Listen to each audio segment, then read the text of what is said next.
Chapter 16। मैं तो बस रहस्यमय दिखने की कोशिश कर रहा था। ग्रे शांत भाव से अखाड़े में दाखिल हुआ। उसकी आंखें शांत जल की तरह थीं, शांत लेकिन मोहक। वह पंजीकरण स्थल की ओर चल पड़ा।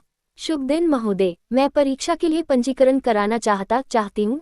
ग्रे ने शांत भाव से उस व्यक्ति की ओर देखा और कहा, ठीक है, आपका नाम और उम्र क्या है? पंजीकरण विभाग का प्रभारी व्यक्ति ये देखकर काफी हैरान था कि उम्र सीमा पार कर चुका कोई व्यक्ति पंजीकरण कराने आया है। तभी उसे परीक्षा शुरू होने से पहले सुनी हुई बात याद आ गई। 4 साल पहले एक लड़के के बारे में जो अपनी आंतरिक शक्ति को जागृत करने में असफल रहा था।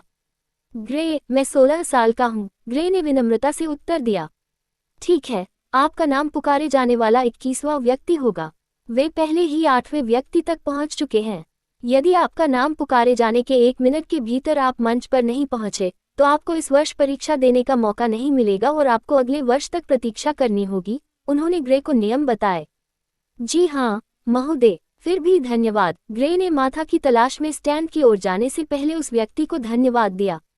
पिछली बार जब वे साथ आए थे, तब की तुलना में माथा जल्दी आ गई। पिछली बार उसे सीट मिलने से पहले ग्रे का रजिस्ट्रेशन करवाना पड़ा था, लेकिन इस बार मामला अलग था क्योंकि ग्रे अब इतना बड़ा हो चुका था कि वह ये काम ठीक से कर सके। उन्हें पता था कि आज स्टेडियम खचाखच भरा होगा, इसलिए वे जल्दी आ गईं और ग्रे के लिए एक सीट आरक्षित कर ली। किसी भी कीमत पर वे इस अवसर को चूकना नहीं चाहती थी। आज उनका बेटा सुर्खियों में होगा और आज का दिन उनके जीवन के सबसे खुशी भरे दिनों में से एक होगा। वह जानती थी कि उसके बेटे के लिए इसका कितना महत्व है। उसने इस दिन के लिए इतना लंबा कष्ट सहा था। वह हर पल उसके साथ रही थी, इसलिए वह उसका दर्द समझती थी। जब भी वह खुश होता है, वह भी खुश होती है। जब वह दुखी होता है, वह भी दुखी होती है। अगर कोई उसे तंग करता है, तो वह उसे पीट देती है। यही एक कारण था कि कम ही लोग उसे परेशान करते थे। ग्रे ने झट से उसे ढूंढ लिया और उसके बगल में बैठ गया।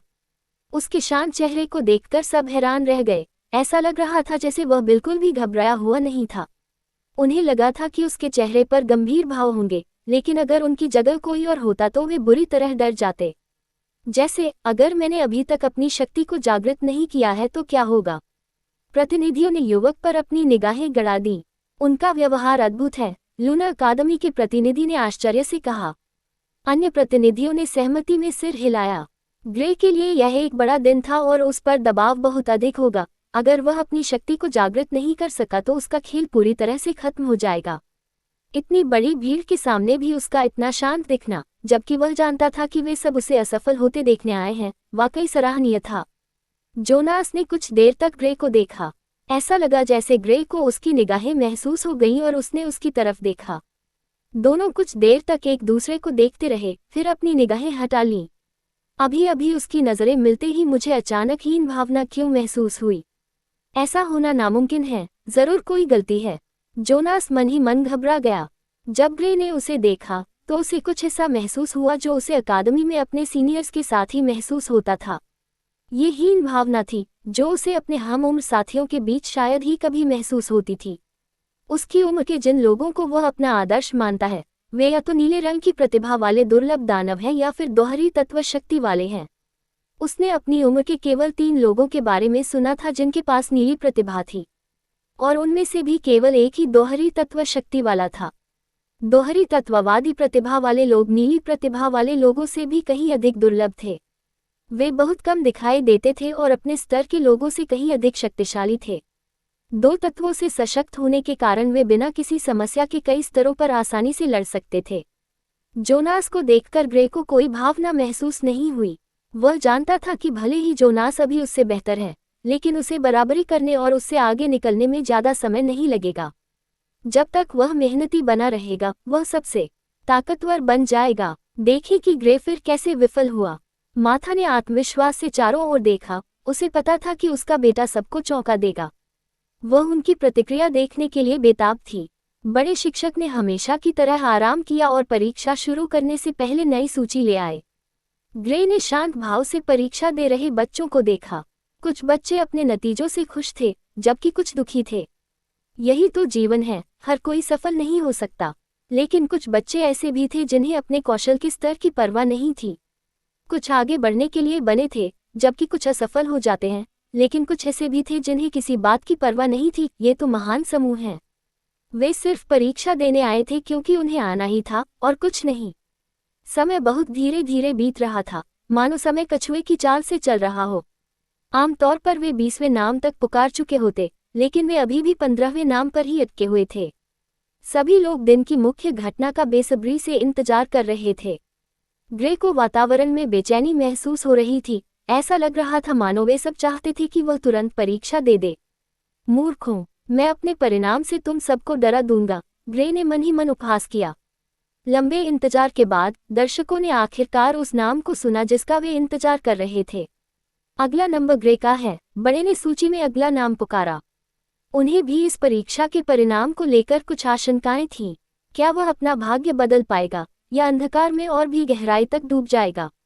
बड़े ने मन ही मन सोचा। ग्रे शांति से उठा और धीरे धीरे प्लेटफॉर्म की ओर चल पड़ा। वह सबकी निगाहों के बीच धीरे धीरे वहां पहुंचा।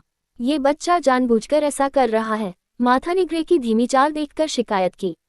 वह जानती थी कि वह सबके मन में तनाव पैदा करने के लिए जानबूझकर ऐसा कर रहा है। उफ, कितना बेशर्म है। घर पहुंचकर मैं इसे सबक सिखाऊंगी। ग्रे को सबकी निगाहें अपने ऊपर टिकी होने का खूब आनंद आ रहा था। उसे अपनी मां की योजना का कोई पता नहीं था। अगर उसे पता चलता तो वह मन ही मन चिल्लाता, मां, मैंने क्या कर दिया? मैं तो बस रहस्यमयी बनने की कोशिश कर रहा था।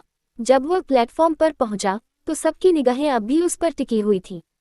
उसने मन ही मन खुद को अपनी शान का परिचय दिया। पत्थर पर अपना हाथ रखो, बुजुर्ग ने उससे शांत स्वर में कहा। ग्रे ने उस आदमी को देखा, मुस्कुराया और आत्मविश्वास से पत्थर की ओर चल पड़ा। जब उसने पत्थर पर हाथ रखा तो सभी ने अपनी सांसें थाम ली और परिणाम की प्रतीक्षा करने लगे। चैप्टर 17, आश्चर्यजनक चूसने वाले। पूरा मैदान शांत था। सबकी निगाहें उस आकृति पर टिकी थी जिसका हाथ पत्थर पर था। वे परिणाम जानने के लिए बेताब थे।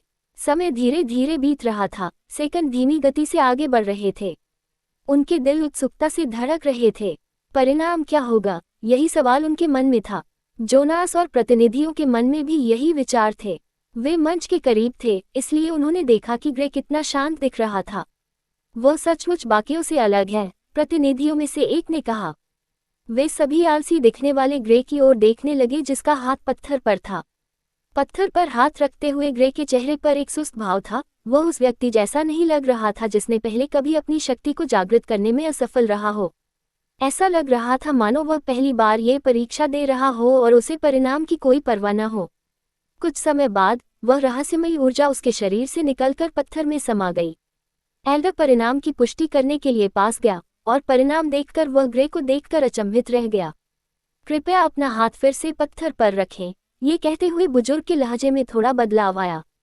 ग्रे ने कुछ देर तक उसे देखा, फिर अपना हाथ दोबारा उस पर रख दिया। भीड़ ने ये देखकर तुरंत आपस में कानाफूसी शुरू कर दी। उन्हें आखिरी बार पत्थर पर हाथ रखने के लिए भी यही तरीका बताया गया था। लगता है हमारी कोशिश बेकार गई। स्पष्ट है कि वह अपनी असली क्षमता को फिर से जगाने में असफल रहा है। इसे देखकर अलग अलग राय सामने आईं। जो लोग पिछली बार ग्रे के परीक्षण के समय मौजूद थे, उन्हें भी नहीं लगता था कि ग्रे जागृत हो पाएगा। उनके लिए इसे देखना वैसा ही था जैसे वर्षों पहले ग्रे को मंच पर देखना। दोनों ही मामलों में जो हुआ वह बिल्कुल एक जैसा था। ऊर्जा उसके पूरे शरीर में चक्कर लगाकर पत्थर में वापस लौट गई। बुजुर्ग एक बार फिर जांच करने आए। जो उन्होंने देखा उससे वे स्तब्ध रह गए। वे परीक्षण के परिणाम बता तक नहीं पाए। लोग उनके व्यवहार से आश्चर्यचकित थे। क्या ऐसा हो सकता है कि वह अपने अंदर के तत्व को जागृत करने में सक्षम हो गया हो? वे तुरंत परीक्षा के परिणाम के बारे में अटकलें लगाने लगे। वे जानते थे कि बुजुर्ग की इस तरह की प्रतिक्रिया के लिए कुछ न कुछ जरूर हुआ होगा। बड़े साहब, क्या नतीजा निकला? हमारे पास ज्यादा समय नहीं है, इसलिए हमें नतीजे बताएं। स्टारलाइट अकादमी के प्रतिनिधि ने नतीजे जल्दी न बताने के लिए उनसे ठंडे लहजे में कहा। बुजुर्ग व्यक्ति तुरंत अपने सदमे से बाहर निकले और तुरंत परिणाम की घोषणा कर दी।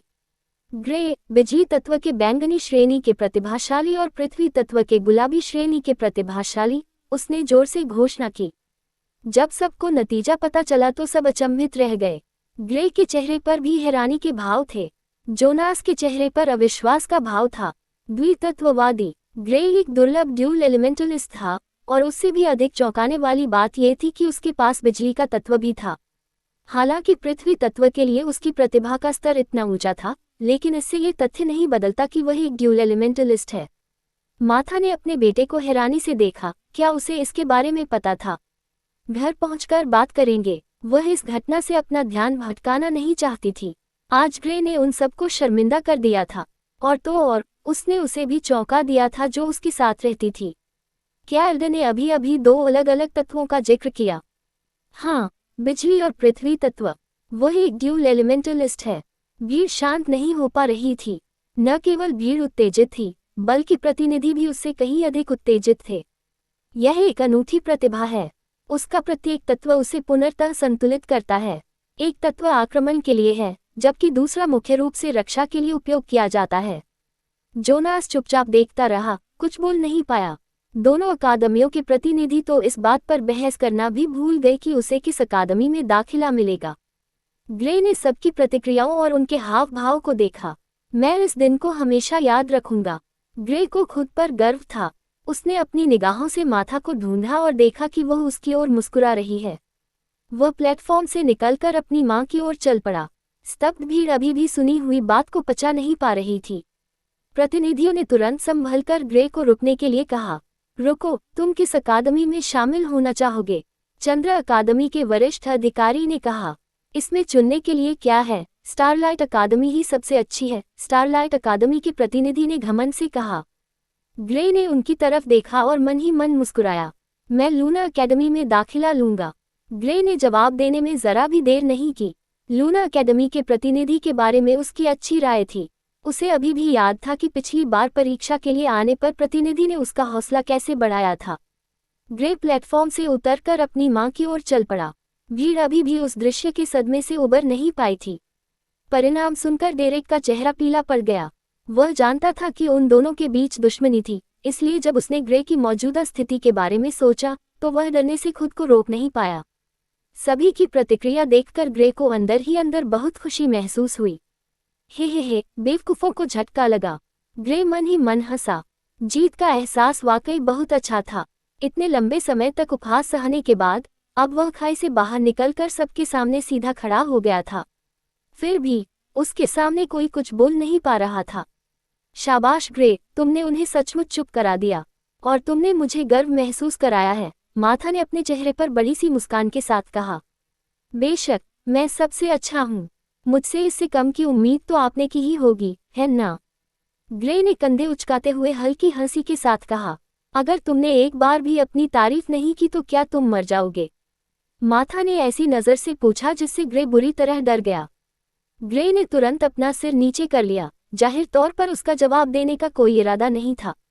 माथा ने उसकी तरफ देखा और अपना सिर हिलाया। वह जानती थी कि चाहे कुछ भी हो जाए, ग्रे हमेशा ग्रे ही रहेगा। चैप्टर 18। रुको, क्या वह मन पढ़ सकती है? पूरा अखाड़ा काफी देर तक शांत रहा। प्रतिनिधि एल्डर को परीक्षा जारी रखने के लिए याद दिलाना भी भूल गए। स्टारलाइट अकादमी का प्रतिनिधि स्पष्ट रूप से हैरान था, क्योंकि उसे उम्मीद नहीं थी कि ग्रे लूना अकादमी को चुनेगा। उसने पहले ही सोच लिया था कि जब तक वे यहाँ हैं, ग्रे की चापलूसी कर लेगा। उसे अच्छी तरह याद था कि उसने जोनास के साथ कैसा बर्ताव किया था। उसे लगा कि उसने काफी कुछ नहीं किया, इसीलिए जोनास ने इतने समय तक उससे कोई मतलब नहीं रखा। उसने ग्रे से सुलह करने की योजना बना ली थी। अगर ग्रे जैसे किसी व्यक्ति के साथ उसके अच्छे संबंध बन जाते तो उसकी जिंदगी आसान हो जाती। सबसे अच्छे एल्डर्स को बेहतर और बड़े शहरों में भेजा जाता था, लेकिन उसे यहाँ इस छोटे से शहर रेड सिटी में भेजा गया था। लेकिन वह इस बात से इनकार नहीं कर सकता था कि उसने ऐसी चीजें देखी थी जो अन्य एल्डर्स ने नहीं देखी थी। ग्रे को अपने तत्व को जागृत करने में असफल होते देखना, फिर उसे दोहरे तत्वों को जागृत करते देखना, यह एक अविस्मरणीय अनुभव था। लूना अकादमी के वरिष्ठ अधिकारी ग्रे का जवाब सुनकर खुशी से झूम उठे और खिलखिलाकर हंस पड़े। बाकी प्रतिनिधि उन्हें ईर्ष्या भरी निगाहों से देखने लगे। वे जानते थे कि ऐसे प्रतिभाशाली व्यक्ति को वापस लाने के लिए अकादमी उन्हें जरूर पुरस्कृत करेगी।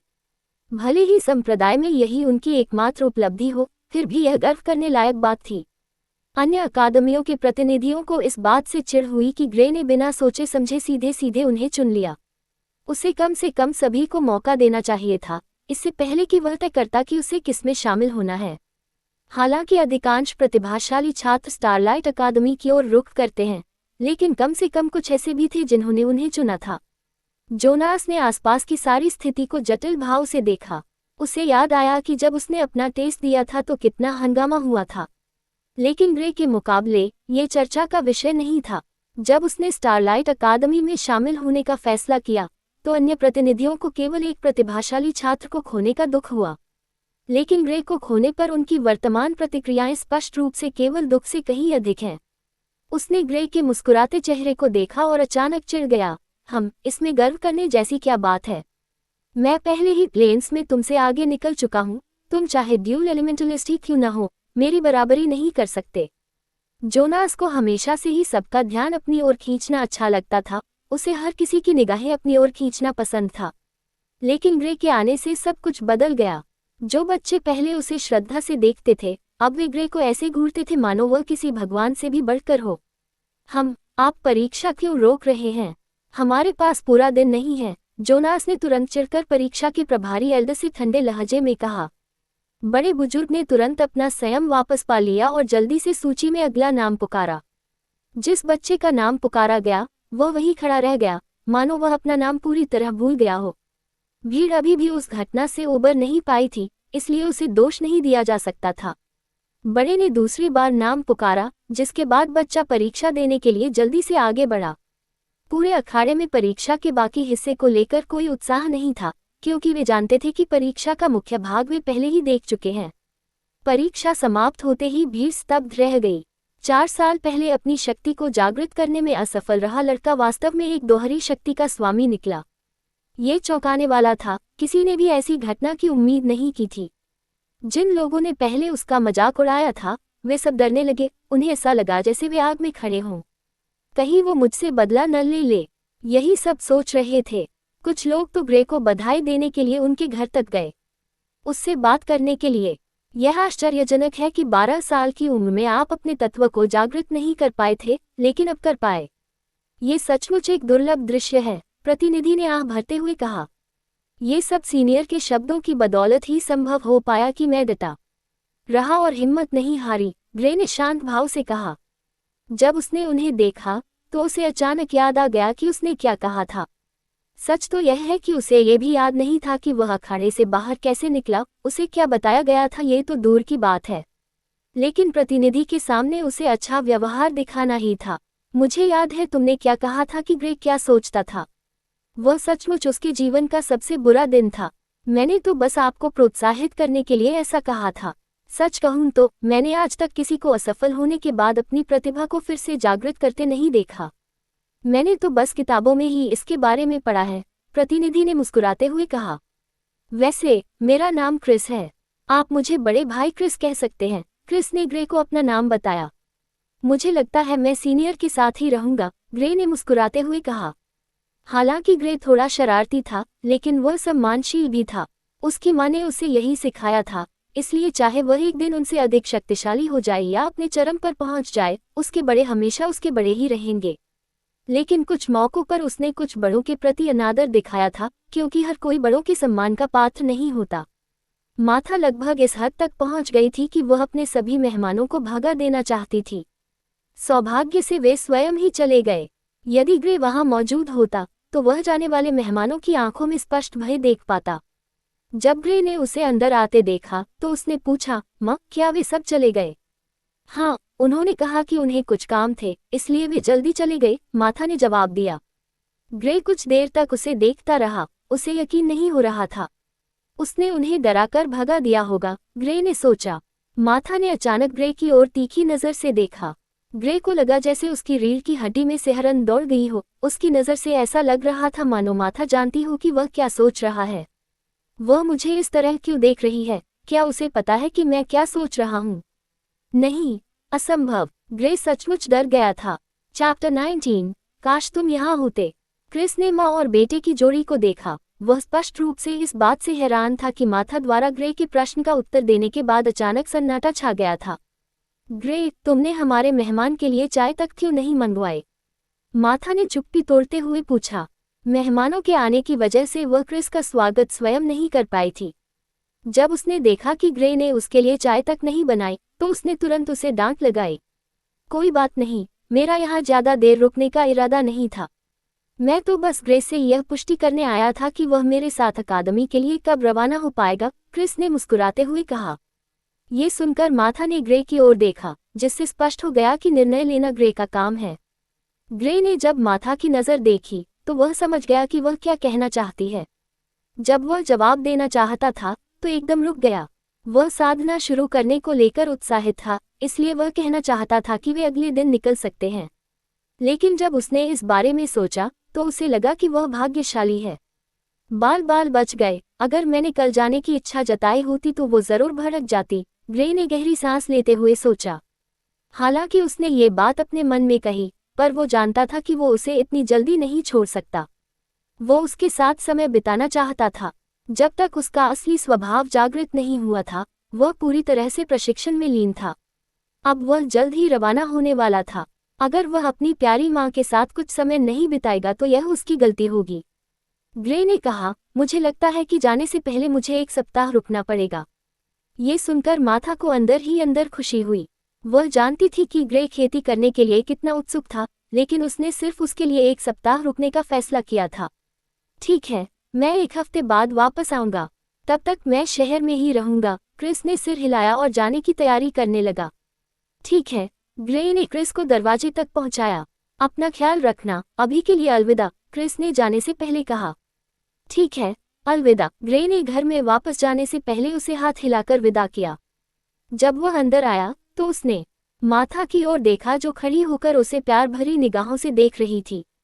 तुमने जाने से पहले 1 हफ्ता इंतजार करने का फैसला क्यों किया? माथा ने पूछा। हालांकि वह कारण जानती थी, फिर भी वह ये सुनना चाहती थी कि ग्रे क्या कहेगा। क्या फर्क पड़ता है अगर मैं अभी से खेती शुरू करूं या 1 हफ्ते बाद?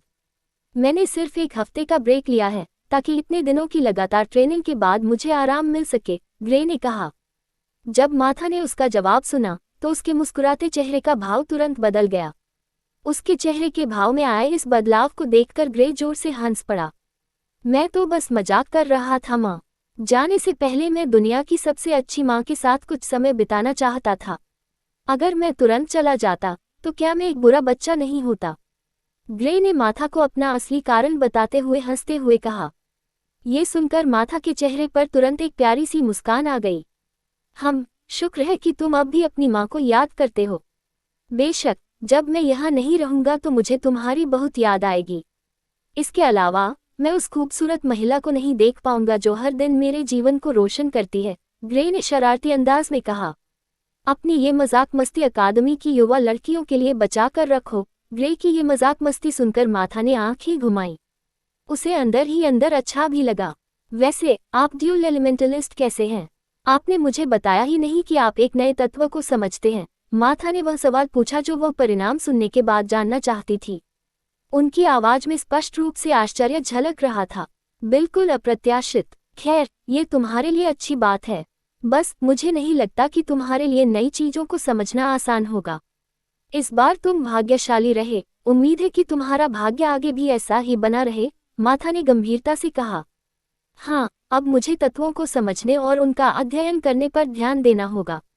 ये पहले जैसा नहीं रहेगा, क्योंकि अब मैं अपना सारा ध्यान किसी एक तत्व पर केंद्रित नहीं कर पाऊंगा, ग्रे ने माथा के साथ अपने विचार साझा किए। ग्रे ने बाकी दिन माथा से बात की और फिर आराम करने का फैसला किया। माँ, मुझे पापा की बहुत याद आ रही है, ग्रे ने अचानक जाते हुए कहा। बहुत समय बीत चुका था, फिर भी उसके पिता अभी तक नहीं लौटे थे। हाँ, मुझे भी उसकी याद आती है, माथा ने धीमी आवाज में कहा। वह कब लौटेगा? ग्रे ने पूछा। ग्रे काफी समय से यही सवाल पूछ रहा था। मुझे नहीं पता प्यारे, लेकिन उसने मुझसे वादा किया है कि वह सुरक्षित लौट आएगा। उसने ये भी कहा कि वह लौटने से पहले काफी समय तक रुक सकता है। मैंने पहले तो उससे न जाने की विनती की, लेकिन उसने कहा कि यह बहुत जरूरी है और उसे जाना ही होगा। और वैसे भी उसने मुझसे कभी झूठ नहीं बोला, इसलिए मुझे पता है कि वह मेरे पास वापस आएगा, माथा ने दृढ़ता से कहा। उसे पता था कि उसने उम्मीद न छोड़ने के लिए कितनी बार इस बात का सहारा लिया था। इतने लंबे समय तक दूर रहने के बाद भी उसने कभी उम्मीद नहीं छोड़ी थी। उसका पति उससे कभी झूठ नहीं बोलेगा, वह जरूर वापस आएगा। हाँ, वो जरूर लौट कर आएगा। बस काश वो हमारे साथ जश्न मनाने के लिए यहाँ होता, ग्रे ने मुस्कुराते हुए कहा।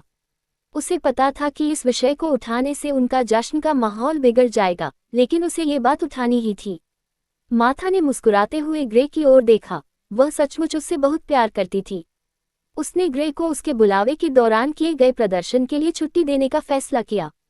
ग्रे के जल्द ही चले जाने के बारे में सोचते ही उसे अचानक अकेलापन महसूस होने लगा। उसका पति अभी तक वापस नहीं आया था, अब उसका बेटा भी जल्द ही चला जाएगा। वो खिड़की से बाहर देख रही थी और उसकी आंखों से आंसू बारिश की तरह बह रहे थे। ग्रे की वजह से वो हमेशा से मजबूत रही है, लेकिन जब वो अकेली होती है तो उसे अपने पति के न होने का दर्द साफ महसूस होता है। इतना सब कुछ करना उसके लिए आसान नहीं रहा, लेकिन उसे न सिर्फ अपने लिए बल्कि अपने बेटे के लिए भी मजबूत बने रहना पड़ा। काश तुम यहाँ होते। चैप्टर 20 प्रस्थान। ग्रे ने माथा के साथ समय बिताया, लेकिन उसे लगातार ट्रेनिंग करने की आदत हो चुकी थी। इसलिए 3 दिन बाद उसे ट्रेनिंग के लिए जाना पड़ा। ये देखकर माथा ने अपना सिर हिलाया। उसे पता था कि बिना कुछ किए इतने लंबे समय तक रुकना उसे अच्छा नहीं लगेगा। सौभाग्य से उसने हमेशा की तरह पूरा दिन प्रशिक्षण में नहीं बिताया। वह घर लौटने से पहले लगभग 4 घंटे ही प्रशिक्षण में बिताएगा। प्रशिक्षण से लौटते समय उनकी मुलाकात स्टारलाइट अकादमी के प्रतिनिधि से हुई। तुम अब भी अपना मन बदल सकते हो, तुम्हें पता है ना, उसने ग्रे से कहा। मैंने अपना फैसला कर लिया है। निमंत्रण के लिए धन्यवाद, ग्रे ने विनम्रतापूर्वक मना कर दिया। ग्रे अपनी यात्रा जारी रखना चाहता था, लेकिन प्रतिनिधि ने उसे फिर रोक दिया। शक्ति के मामले में लूना अकेडमी शीर्ष 3 में भी नहीं है। हम वर्षों से साम्राज्य पर अपना वर्चस्व बनाए हुए हैं, उसने गर्व से कहा। ग्रे जानता था कि उसने जो कहा वह सही था, लेकिन उसे इसकी परवाह नहीं थी। उसे सीनियर क्रिस का खुद को पेश करने का तरीका पसंद था, और इसी वजह से लूना अकेडमी के बारे में उसकी अच्छी राय बन गई थी। ग्रे कभी भी घमंडी स्वभाव का नहीं था, और इन 4 वर्षों में जब वह अपनी स्वाभाविक प्रवृत्ति को जागृत नहीं कर पाया, तब उसने बहुत कुछ सीखा था। वह मानव स्वभाव के बारे में भी अधिक जान चुका था। आपको अपने इस फैसले पर पछतावा होगा, प्रतिनिधि ने जाने से पहले ठंडे लहजे में कहा। ग्रे ने उसे ठंडी निगाहों से देखा। वह उसे पसंद नहीं करता था। अच्छा हुआ कि लूना अकेडमी में दाखिला लेने के बाद उसे उससे दोबारा मुलाकात नहीं करनी पड़ेगी। ग्रे घर लौटा और अपनी रोजमर्रा की दिनचर्या में लग गया। उसने अपना ज्यादातर समय माथा के साथ बिताया और फिर अभ्यास के लिए जंगल चला गया। उसने एक बार फिर बिजली वाले पहाड़ का दौरा किया और वहां से मिलने वाले अनुभव का आनंद लिया। यह एक अच्छी जगह है, उम्मीद है कि मुझे अकादमी में भी ऐसी ही कोई जगह मिल जाएगी। ग्रे को जब भी वह यहाँ ध्यान करने आता था तो उसे जो अनुभूति होती थी वह उसे बहुत पसंद थी।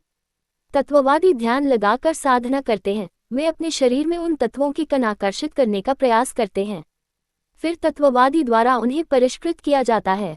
संग्रहण तल का उद्देश्य तत्ववादी के शरीर में इन तत्वों को एकत्रित करना है। कणों को एक निश्चित स्तर तक एकत्रित करने के बाद सम्मिलन की प्रक्रिया शुरू हो जाएगी। ग्रे ने सुना, जोनास पहले ही जादुई लोक में प्रवेश कर चुका था। ये वही लोक था जिसमें रेड सिटी का मेयर इस समय मौजूद था।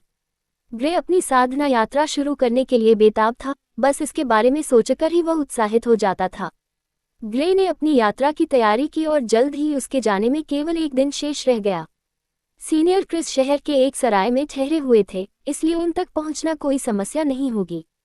ग्रे को पूरा यकीन था कि उसे क्रिस को ढूंढने की भी जरूरत नहीं पड़ेगी। सामान्यतः प्रतिनिधि यह नहीं पूछता कि वह कब जाना चाहता है, वह बस उसे बता देता कि वे जल्द ही रवाना होने वाले हैं। हर प्रतिनिधि शहर में 4 दिन से ज्यादा नहीं रुकता था।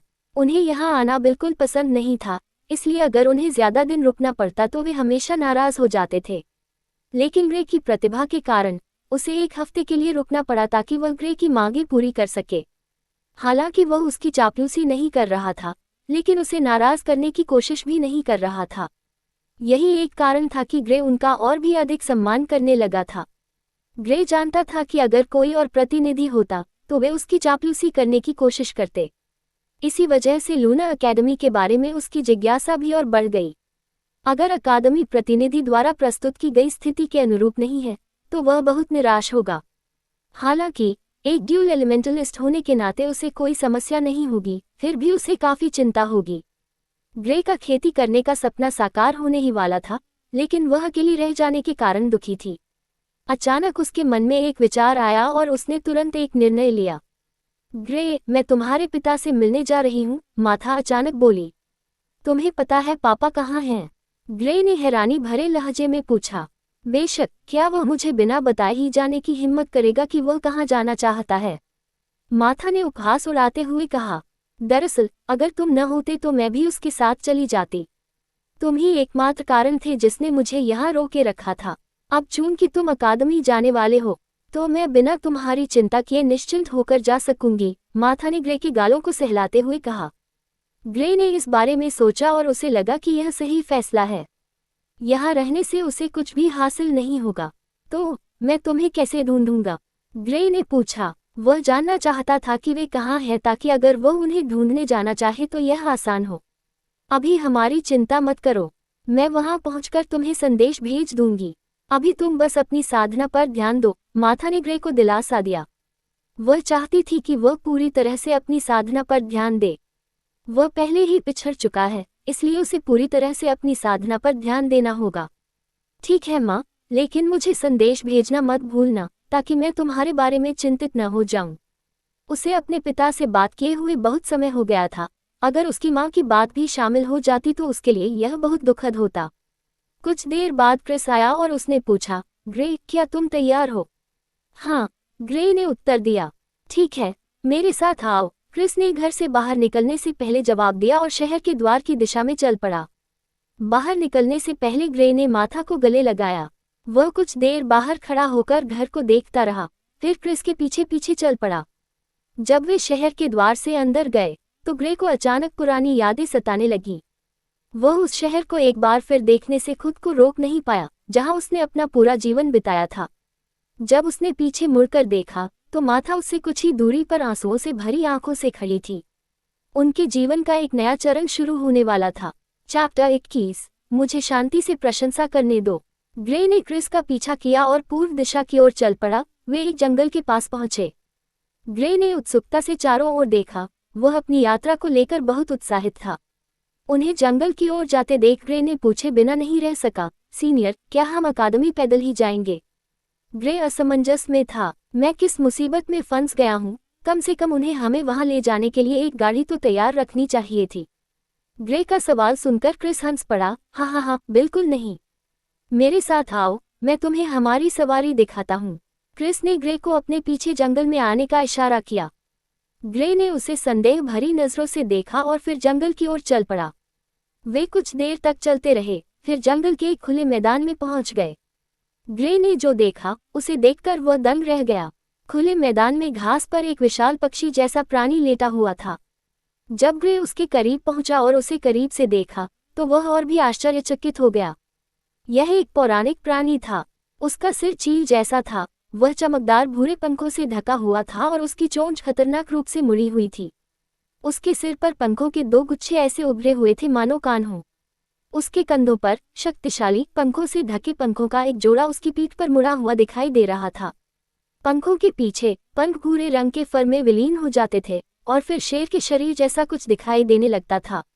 उसका अगला पैर चील जैसा था जिसके पंजे रेजर की तरह तेज थे और जो उसे आसानी से फाड़ सकते थे, जबकि उसके पिछले पैर शेर जैसे थे जिसके नुकीले और भयानक पंजे थे जिनकी केवल नोक ही दिखाई दे रही थी। जैसे ही ग्रे उसके करीब पहुंचा, उस प्राणी ने अपना सिर उठाकर उस अजनबी को देखा जो उसके पास आ रहा था। उसकी काली चमकीली आंखें बेहद आकर्षक थीं। ग्रे ने अपने सामने उस भव्य प्राणी को देखा और वह अवाक रह गया। यह ग्रे अपना वाक्य पूरा नहीं कर पाया और लगातार हकलाता रहा। ग्रे ने जादुई जीव देखे थे, इसलिए यह उसका पहली बार नहीं था। लेकिन यह वह पौराणिक जीव था जिसे उसने केवल किताबों में देखा था। उसने कभी सोचा भी नहीं था कि वह अपनी साधना यात्रा की शुरुआत में ही इसे देख पाएगा। ये ब्राउन है, ये हमें घर वापस ले जाएगी, क्रिस ने मुस्कुराते हुए उस जीव का परिचय कराया। उसे इस प्रतिक्रिया की उम्मीद थी, इसलिए उसे आश्चर्य नहीं हुआ। जब भी वह नए छात्रों को ले जाने के लिए बाहर जाता था तो यही पल उसके लिए सबसे अच्छा होता था। जब भी वह नए छात्रों के चेहरों पर हैरानी भरी प्रतिक्रियाएं देखता था तो उसे हमेशा हंसी आ जाती थी। यह एक ग्रिफिन है, ग्रे ने हैरानी से कहा। पहली बार उसे देखने के बाद से ग्रे की निगाहें एक पल के लिए भी उस जीव से नहीं हटी। यह आकाश में अपनी गति के मामले में शीर्ष पर रहने वालों में से एक था और इसकी ताकत भी बेहद भयानक थी। ग्रे का चौंकना स्वाभाविक था। वह ये जानने के लिए उत्सुक होने लगा कि इस छोटे से शहर में आया ये वरिष्ठ प्राणी कौन है। अगर वह साधारण होता तो उसे यहाँ ग्रिफिन की सवारी करने का मौका कभी नहीं मिलता। ग्रिफिन बेवजह पौराणिक नहीं होते। पहली बात तो ये कि उन्हें देखने का मौका मिलना बेहद मुश्किल होता है क्योंकि वे दुर्लभ जानवर होते हैं। उन्हें पालतू बनाना तो और भी कठिन था। ग्रिफिन गर्वित जानवर होते हैं और शायद ही कभी इंसानों द्वारा पालतू बनाए जाने देते हैं। पकड़े जाने पर भी वे अपनी पूरी ताकत से पलटवार करते हैं। स्पष्ट रूप से ब्राउन और सीनियर क्रिस के बीच का रिश्ता सामान्य नहीं है, क्योंकि वह उसे यहाँ इतने लंबे समय तक बिना इस चिंता के छोड़ सकता था कि वह भाग जाएगी। क्रिस ब्राउन की ओर बढ़ा और उसके पंखों को धीरे से सहलाया। ग्रे वहीं खड़ा उस विशालकाय जानवर को बिना हिले डुले देखता रहा। ये सचमुच अप्रत्याशित था। अब वह भी अकादमी जाने के लिए उत्सुक था। अकादमी कैसी होगी, ये जानने के लिए वह बेताब था। क्या तुम सारा दिन यहीं खड़े रहोगे? चलो चलते हैं। ग्रे को अभी भी अचंभित खड़ा देखकर क्रिस फिर हंस पड़ा। ग्रे ने शर्मिंदगी से अपना सिर झुका लिया। क्या तुम सामान्य रूप से जवाब नहीं दे सकते? तुमने इस जीव को बहुत समय से देखा है, मैं इसे पहली बार देख रहा हूँ। मुझे शांति से इसे निहारने दो, ग्रे ने मन ही मन चिड़चिड़ाते हुए सोचा। ग्रे को अचानक लगा कि लूना अकेडमी को चुनकर उसने सही फैसला लिया है। अकेडमी में जाने से पहले ही एक पौराणिक जीव को देख लेना उसके लिए बहुत मायने रखता था। वह इस बात पर लंबे समय तक गर्व कर सकता था। उसका मन कर रहा था कि वह दौड़कर माथा के पास जाए और उसे बताए कि उसने अभी अभी एक ग्रिफिन देखा है। जब ब्राउन खड़ा हुआ तो ग्रे एक बार फिर उसके विशाल आकार को देखकर दंग रह गया। वह 5 मीटर से अधिक ऊंचा और 3 मीटर से अधिक लंबा था। वह सचमुच एक राजसी जानवर था। ग्रे अत्यंत सावधानी से ब्राउन के करीब गया। उसे डर था कि कहीं वह उन खूंखार जानवरों को नाराज न कर दे, वरना वे उसे अपने भयानक पंजों से चीर फाड़ कर देंगे। जैसे ही ग्रे उसके करीब पहुंचा, उसे अपनी छोटी सी शख्सियत का एहसास हुआ। क्रिस बस किनारे खड़ा होकर देख रहा था। उसे हमेशा से यह अच्छा लगता था। यही वजह थी कि वह परीक्षा देने के लिए हमेशा छोटे शहरों में आता था। ये चौथी बार था जब वह परीक्षा देने के लिए रेड सिटी आया था। हैरानी की बात यह थी कि उसने ग्रे को 2 बार परीक्षा देते हुए देखा। अन्य प्रतिनिधियों के विपरीत वह दूसरे शहरों में जा सकता है। शायद ये भाग्य ही था कि उसे ग्रे के चमत्कार का साक्षी बनना पड़ा। वह उस भावना को शब्दों में बयान नहीं कर सकता था, लेकिन वह जानता था कि ग्रे उसके जीवन में कोई साधारण व्यक्ति नहीं होगा। उसने सुना था कि कैसे ग्रे ने अपने तत्व को जागृत करने में असफल होने के बाद अचानक जंगल में प्रशिक्षण शुरू कर दिया था। इतना ही नहीं, उसने ये भी सुना था कि कैसे ग्रे ने डेरेक को आसानी से हरा दिया था, जो पहले से ही संग्रह तल के 8वें चरण में था। यह कोई साधारण व्यक्ति की उपलब्धि नहीं थी। वह ग्रे की भविष्य की उपलब्धियों के लिए उत्सुक था। चलो चलते हैं, हमें अभी लंबा सफर तय करना है। क्रिस ने ग्रे को ब्राउन की छवि को कुछ और देर तक अपने मन में बसाने देने के बाद कहा। ब्राउन नीचे बैठ गई ताकि वे उस पर चढ़ सकें। ग्रे आसानी से ऊपर चढ़ गई और बड़े उत्साह से आगे देखने लगी। वे अकादमी की ओर चल पड़े थे। ऊपर चढ़ने और खुद को संभालने के बाद क्रिस ने ब्राउन की पीठ थपथपाकर यह संकेत दिया कि अब जाने का समय हो गया है। ब्राउन ने हवा में उड़ान भरी। चैप्टर 22, वो बुरा नहीं है, लेकिन मैं फिर भी बेहतर हूँ। 2 दिन बाद ग्रे और क्रिस एक रेस्तरां में खाना खा रहे थे। आमतौर पर साधक कई दिनों तक बिना खाए रह सकते हैं, लेकिन उनमें से अधिकांश को स्वादिष्ट भोजन का स्वाद अच्छा लगता है, इसलिए वे जब भी मौका मिलता है खा लेते हैं। और कुछ खाद्य पदार्थ साधकों के लिए फायदेमंद भी होते हैं। ग्रे ने अभी तक साधना शुरू नहीं की थी, इसलिए उसे पोषण के लिए भोजन पर ही निर्भर रहना पड़ता था। हालांकि वह एक दिन बिना खाए रह सकता था, लेकिन वह ऐसा करना नहीं चाहता था। ग्रे को खाने का बहुत शौक था, इसलिए उसके लिए खाना न खाना किसी सजा के समान था। वरिष्ठ, रेड सिटी से लूना अकादमी में दाखिला लेने वाला मैं अकेला क्यों हूँ? ग्रे ने अपने सामने रखे मांस का एक बड़ा टुकड़ा खाने के बाद पूछा। उसने गौर किया कि उसके साथ अकादमी जाने वाला कोई और बच्चा नहीं था, और यह काफी अजीब था क्योंकि अन्य अकादमियों के प्रतिनिधि वापस लौटते समय कम से कम 2 बच्चों को साथ ले जाते हैं। खैर, हमारे यहाँ प्रवेश दर कम है, क्रिस ने बिना सिर उठाए कहा। स्पष्ट रूप से वह भी ग्रे की तरह ही खाने का शौकीन था। ग्रे देख सकता था कि क्रिस अपने भोजन का कितना आनंद ले रहा था, इसलिए उसने भोजन के बाद उससे पूछने का फैसला किया। वे अपनी यात्रा के दौरान अलग अलग शहरों में रुक रहे थे। उन्हें लगभग अंधेरा होने पर उड़ान रोकनी होगी ताकि वे किसी ऐसे शहर में पहुंच सके जहां उन्हें किसी सराय में सोना पड़े। ग्रे ने पहले ही यह जान लिया था कि क्रिस को खाना कितना पसंद है। यात्रा के दौरान उन्होंने ज्यादा बात नहीं की थी। जब भी वे हवा में होते, ग्रे हमेशा अपने आसपास के वातावरण का अध्ययन करता और यात्रा मार्गों का ध्यानपूर्वक अवलोकन करता। जब वो हवा में थी तो नज़ारा अद्भुत था, ऐसा महसूस हो रहा था जैसे उसे बहुत ही अद्भुत अनुभव हो रहा हो। हैरानी की बात यह है कि ब्राउन हवा से ऐसे कवच बना सकती है जो पूरी गति से उड़ते समय हवा को उन तक पहुंचने से रोक देगा। जब भी वे किसी शहर में रुकते या जाते तो ब्राउन को शहर के पास के जंगल में छिपना पड़ता, क्योंकि अन्य जादुई उड़ने वाले जीवों के विपरीत वह दुर्लभ थी। बेशक ऐसी जगह पर उसे कोई खतरा नहीं होता क्योंकि वह शहरों के निवासियों से अधिक शक्तिशाली थी। खैर, ये बात केवल छोटे शहरों पर ही लागू होती है, लेकिन हमारे यहाँ छात्रों के टिके रहने की दर भी सबसे अधिक है। इसका मतलब यह है कि हम वार्षिक परीक्षा में निर्धारित स्तर तक न पहुँचने के कारण छात्रों को शायद ही कभी निष्कासित करते हैं। हमारे सभी छात्र मेहनती हैं, क्रिस ने आगे कहा। ओह, ग्रे बस इतना ही जवाब दे सका। उसे अकादमियों द्वारा अपने छात्रों के लिए आयोजित वार्षिक परीक्षाओं के बारे में पता था।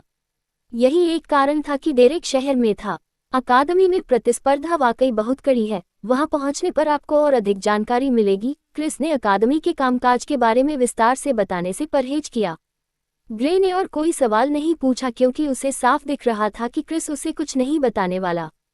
खाना खाने के बाद वे तुरंत सोने के लिए सराय चले गए। चूंकि अभी उन्हें लगभग 2 दिन का सफर तय करना था, इसलिए उन्हें ठीक से आराम करना जरूरी था। 2 दिन बाद ग्रे ने अब तक देखे सबसे बड़े शहर के द्वार को देखा। ग्रे को बड़ी संख्या में लोग शहर में प्रवेश करते और बाहर निकलते हुए दिखाई दिए।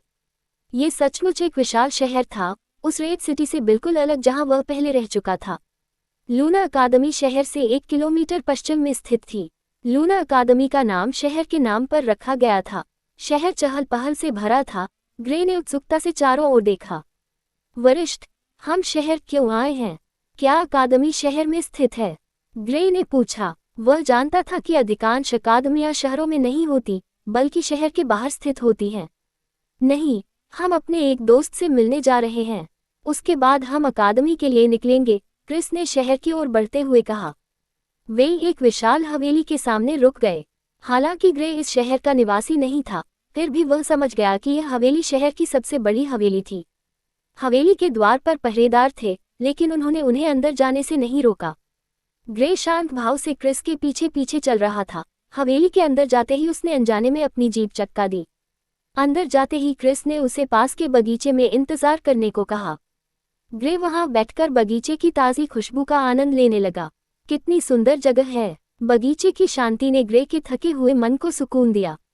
पूरी यात्रा के दौरान वह बेचैन रहा था, लेकिन यहाँ आकर उसे बहुत शांति मिली। उसने आंखें बंद कर ली और इस शांतिपूर्ण अवस्था में और भी डूब गया। कुछ देर बाद क्रिस एक छोटे लड़के के साथ बाहर निकला। लड़का लगभग ग्रे की ही उम्र का था। उसके चेहरे की बनावट आकर्षक थी और वह देखने में काफी सुंदर लग रहा था। जब वे बगीचे में पहुंचे तो उसने उस अजनबी को देखा जिसकी आंखें मानो किसी समाधि में लीन थीं। ग्रे, अब जाने का समय हो गया है, क्रिस ने जोर से कहा। क्रिस की आवाज ने ग्रे की तल्लीनता भंग कर दी। ग्रे ने अपनी आंखें खोली और क्रिस को घूरने लगा। उसने देखा कि क्रिस अकेला नहीं आया था, बल्कि उसके साथ एक छोटा लड़का भी था। ग्रे ने कुछ देर तक उसे घूरा, फिर अपनी नज़र क्रिस पर टिका दी। ठीक है सीनियर, उसने मुस्कुराते हुए जवाब दिया। बगीचे में कुछ देर रहने से उसके मन को वाकई शांति मिली थी। ओह ग्रे, ये क्लॉस है। क्रिस ने नए आए व्यक्ति का परिचय ग्रे से कराया। आपसे मिलकर अच्छा लगा, मैं ग्रे हूँ, ग्रे ने अपना दाहिना हाथ आगे बढ़ाते हुए कहा। मैं क्लॉस हूँ, आपसे मिलकर मुझे भी अच्छा लगा, क्लॉस ने मुस्कुराते हुए हाथ मिलाया। ग्रे ने क्लॉस का आकलन किया और क्लॉस भी ऐसा ही कर रहा था। क्लॉस को हमेशा से अपने रूप रंग पर गर्व था, लेकिन ये पहली बार था जब रूप रंग के मामले में वह किसी दूसरे व्यक्ति से पूरी तरह हार गया था। वो बुरा नहीं है, ग्रे ने मन ही मन क्लॉस की खूबसूरती की तारीफ की, लेकिन मैं उससे भी बेहतर हूँ। ग्रे को लगा कि उसके जितना सुंदर कोई हो ही नहीं सकता। क्लाउस अकादमी का छात्र है, क्योंकि हम अकादमी जा रहे थे, इसलिए उसने भी साथ आने का फैसला किया, क्रिस ने शांत भाव से कहा। ये कहने के बाद क्रिस मुड़ा और बाहर निकलने की दिशा में चल पड़ा। चैप्टर 23, चंद्र अकादमी। तीनों शहर छोड़कर पश्चिम की ओर चल पड़े। ग्रे को पहले से ही पता था कि वे अकादमी की ओर जा रहे हैं, इसलिए वह चुपचाप रहा और ज्यादा कुछ नहीं बोला। तो तुम कहाँ से हो? क्लॉस ने चुप्पी तोड़ी। चूंकि उन्हें अकादमी तक पैदल ही जाना था, इसलिए उसने ग्रे से बात करना उचित समझा। काश क्रिस ने उन्हें घोड़ागाड़ी से जाने की अनुमति दे दी होती तो बेहतर होता, लेकिन क्लॉस के कहने पर उसने मना कर दिया। मैं रेड सिटी से हूँ, ये यहाँ से बहुत दूर है, ग्रे ने जवाब दिया। ओह, मैंने इसके बारे में कभी नहीं सुना, क्लाउस ने जवाब देने से पहले कुछ देर सोचा। यह कोई बड़ी जगह नहीं है, इसलिए स्वाभाविक है कि आप इसके बारे में नहीं जानते। ग्रे ने अपने चेहरे पर एक मुस्कान बिखेरी। तुम सीनियर क्रिस के साथ कैसे आ गए? मुझे लगा था कि वो नए छात्रों को लेने गए हैं, क्लॉस ने हैरानी भरे भाव से पूछा। उसने क्रिस को परीक्षा के लिए जाते समय कभी भी 12 साल से बड़े बच्चे के साथ लौटते नहीं देखा था। कभी कभी तो वो किसी के साथ भी नहीं लौटते थे। क्रिस नए बच्चों के लिए होने वाले वार्षिक परीक्षण के लिए गया था, जिन्होंने अभी अभी अपनी किशोरावस्था के तत्वों को पहचाना था। लेकिन उसे किसी ऐसे व्यक्ति के साथ लौटते देखना जो उम्र में पूरी तरह से वयस्क था, आश्चर्यजनक था। खैर, मैंने अभी अभी अपनी असली शक्ति को जगाया है। ग्रे ने सोचा कि क्लाउस से झूठ बोलने का कोई फायदा नहीं है, क्योंकि वे एक ही अकादमी में पढ़ेंगे और एक दूसरे को देखने का मौका मिलेगा। क्या? ये सुनकर क्लॉस चौंक गया। उसे इसकी बिल्कुल उम्मीद नहीं थी। क्या तुमने परीक्षा देने से पहले अब तक इंतजार किया? क्लॉस ने पूछा। ग्रे की बात सुनकर उसके दिमाग में यही एक कारण आया, लेकिन यह उम्मीद नहीं थी कि कोई परीक्षा देने से पहले 12 साल से ज्यादा उम्र तक इंतजार करेगा। इससे तुम अपने साथियों के मुकाबले बहुत पीछे रह जाओगे, क्योंकि वे तुमसे पहले ही उच्च स्तर की साधना कर चुके होंगे। नहीं, मैंने ये परीक्षा एक बार तब दी थी जब मैं 12 साल का था, लेकिन उस समय मैं अपनी आंतरिक शक्ति को जागृत करने में असफल रहा, इसलिए 4 साल इंतजार करने के बाद मैंने दोबारा परीक्षा दी, ग्रे ने बताया। रुको, तुम अपने तत्व को जागृत करने में असफल रहे? ये सुनकर क्लॉस हक्का बक्का रह गया। ये तो सरासर चौंकाने वाली बात थी। 12 साल की उम्र में किसी तत्व को जागृत न कर पाना आमतौर पर बहुत दुर्लभ होता है, लेकिन 12 साल की उम्र में असफल होने के बाद अपने तत्व को जागृत कर पाना तो और भी दुर्लभ था। चूंकि 12 वर्ष की आयु तक अपने तत्व को जागृत न करने वाले लोगों की संख्या बहुत कम थी, इसलिए बाद में अपने तत्व को जागृत करने वालों की संख्या भी कम थी। वास्तव में किलिन साम्राज्य में हाल के समय में ऐसा कोई मामला सामने नहीं आया है। हाँ, जिस दिन मैं परीक्षा में फेल हुआ था, उस दिन सीनियर भी मौजूद थे। उस दिन सिर्फ उन्होंने ही मुझे हौसला दिया था, ग्रे ने जितना याद था उतना बताया। हालांकि उन्हें ज्यादा कुछ याद नहीं था, फिर भी उन्हें क्रिस की कई बातें याद थीं। तो परीक्षा के बाद तुमने किस तत्व को जागृत किया? क्लाउस ने उत्सुकता से पूछा। बिजली और पृथ्वी तत्व, ग्रे ने उससे कुछ भी न छिपाते हुए जवाब दिया। तुम ड्यूल एलिमेंटलिस्ट हो? क्लाउस ने हैरानी से कहा। क्लाउस की चीख सुनकर क्रिस ने पीछे मुड़कर देखा। क्रिस को गुस्सा दिलाने के डर से क्लाउस ने तुरंत अपना मुंह बंद कर लिया। हाँ, मैं हूँ, ग्रे ने उत्तर दिया। क्लाउस ग्रे की कहानी से बेहद प्रभावित हुआ। ये वाकई चौंकाने वाली बात थी। पहले तो वह किसी तत्व को जागृत नहीं कर सका, लेकिन बाद में उसने एक नहीं बल्कि 2 तत्वों को जागृत कर लिया। उनमें से एक दुर्लभ बिजली का तत्व था और दूसरे को आमतौर पर सबसे शक्तिशाली रक्षा तत्व माना जाता था। पिछले कुछ समय से, ठीक है, क्लॉस के जल तत्ववादी होने की बात सुनकर ग्रे को अपनी माँ की याद आई। वह जानता था कि उसकी माँ कितनी भयानक होगी। सौभाग्य से जब भी वह कोई गलती करता है तो वह केवल उसके पैरों को जमा देती है और इससे ज्यादा कुछ नहीं करती। अकादमी के करीब पहुंचते हुए ग्रे और क्लॉस बातें करते रहे। ग्रे को पता चला कि अकादमी में 5 हॉल थे, जिनमें से प्रत्येक हॉल एक तत्व का प्रतिनिधित्व करता था। इनमें जल हॉल, अग्नि हॉल, पृथ्वी हॉल, पवन हॉल और बिजली हॉल शामिल थे। अकादमी में विशेष कक्षाएं भी आयोजित की जाती थीं। प्रत्येक हॉल को क्रमशः 3 साधना स्तरों के लिए 3 वर्गों में विभाजित किया गया था। संग्रहण स्तर के विद्यार्थी अपने संबंधित मौलिक हॉल में पहले वर्ग में थे। सम्मेलन स्तर के विद्यार्थी दूसरे वर्ग में थे, जबकि तीसरा वर्ग जादुई विद्या के विद्यार्थियों के लिए था। क्लॉस पहले से ही तीसरी कक्षा में था, जो आर्केन प्लेन के छात्रों के लिए थी। ग्रे उनकी साधना की गति देखकर चकित रह गया। उसे ये भी पता चला कि क्लॉस भी उसकी तरह ही बैंगनी श्रेणी की प्रतिभा वाला था। फिलहाल उसे जादुई लोक तक पहुंचने में कितना समय लगेगा? खैर, वह बेसब्री से इंतजार कर रहा था। क्रिस ने क्लॉस की ओर देखने के अलावा पूरी यात्रा के दौरान उनकी बातचीत में एक बार भी दखल नहीं दिया। वे जल्द ही अकादमी पहुंच गए और ग्रे उसे देखकर अचंभित रह गया। खैर, अगर वह कहता है कि लूना सिटी का द्वार सबसे बड़ा था जो उसने देखा था, तो लूना अकेडमी का द्वार सबसे भव्य था। ये द्वार 9 मीटर से अधिक ऊंचा और 6 मीटर से अधिक चौड़ा था। द्वार पर बनी आकृतियां सजीव प्रतीत होती थीं, और जब ग्रे ने ध्यान से देखा तो उसे द्वार के केंद्र में एक फीनिक्स की आकृति दिखाई दी। वे अकादमी परिसर में दाखिल हुए। अकादमी स्पष्ट रूप से रेड सिटी से कहीं बड़ी थी। अकादमी में प्रवेश करते ही क्रिस ने तुरंत ग्रे को वहीं छोड़ दिया और गायब होने से पहले क्लॉस को केवल निर्देश दिए कि उसे क्या करना है। ग्रे ने अविश्वसनीय क्रिस की ओर बिना कोई खास प्रतिक्रिया दिए देखा। चूंकि क्लॉस के साथ उसके पहले से ही अच्छे संबंध थे, इसलिए क्लॉस द्वारा उसे आसपास घुमाने में उसे कोई समस्या नहीं थी। तो हम सबसे पहले कहाँ जा रहे हैं? ग्रे ने कुछ उत्साह के साथ पूछा। सबसे पहले हम आपका पंजीकरण करवाएंगे, उसके बाद मैं आपको अकादमी से परिचित कराऊंगा, क्लॉस ने ग्रे को अपनी योजना बताई। ग्रे ने इस बात से सहमति जताई। चूंकि वह यहाँ था, इसलिए उसे अकादमी के छात्र के रूप में पंजीकरण करा लेना चाहिए था। क्लाउस और ग्रे पंजीकरण भवन की ओर बढ़ते हुए आपस में बातचीत कर रहे थे। चैप्टर 24। हाँ, मैं बिल्कुल हूँ। क्लॉस ग्रे को पंजीकरण भवन ले गया। वहां पहुंचकर उन्होंने देखा कि लगभग 8 बच्चे अपना पंजीकरण करवाने के लिए इंतजार कर रहे थे। क्लॉस ने ग्रे से कहा कि वह भी कतार में लग जाए क्योंकि वह भी अपना पंजीकरण करवाने आया है। सभी बच्चे ग्रे को अजीब निगाहों से देख रहे थे, यहाँ तक कि उन्हें लाने वाले प्रशिक्षक भी ऐसा ही कर रहे थे। जब उन्होंने क्लॉस को देखा तो वे समझ गए कि ग्रे का यहाँ होना क्रिस से संबंधित है, इसलिए उन्होंने उसे अकेला छोड़ दिया। हालांकि वे उसके बारे में उत्सुक थे, लेकिन उन्होंने उससे कोई बात नहीं की। जब ग्रे अपना पंजीकरण करवाने गया तो प्रशिक्षक ये पता लगाने के लिए क्लाउस के पास गए कि ग्रे कौन है। हे क्लॉस, तुम किसे यहाँ लेकर आए हो? मैंने उसे पहले कभी अकादमी में नहीं देखा है। क्या वह सीनियर क्रिस के साथ आया था?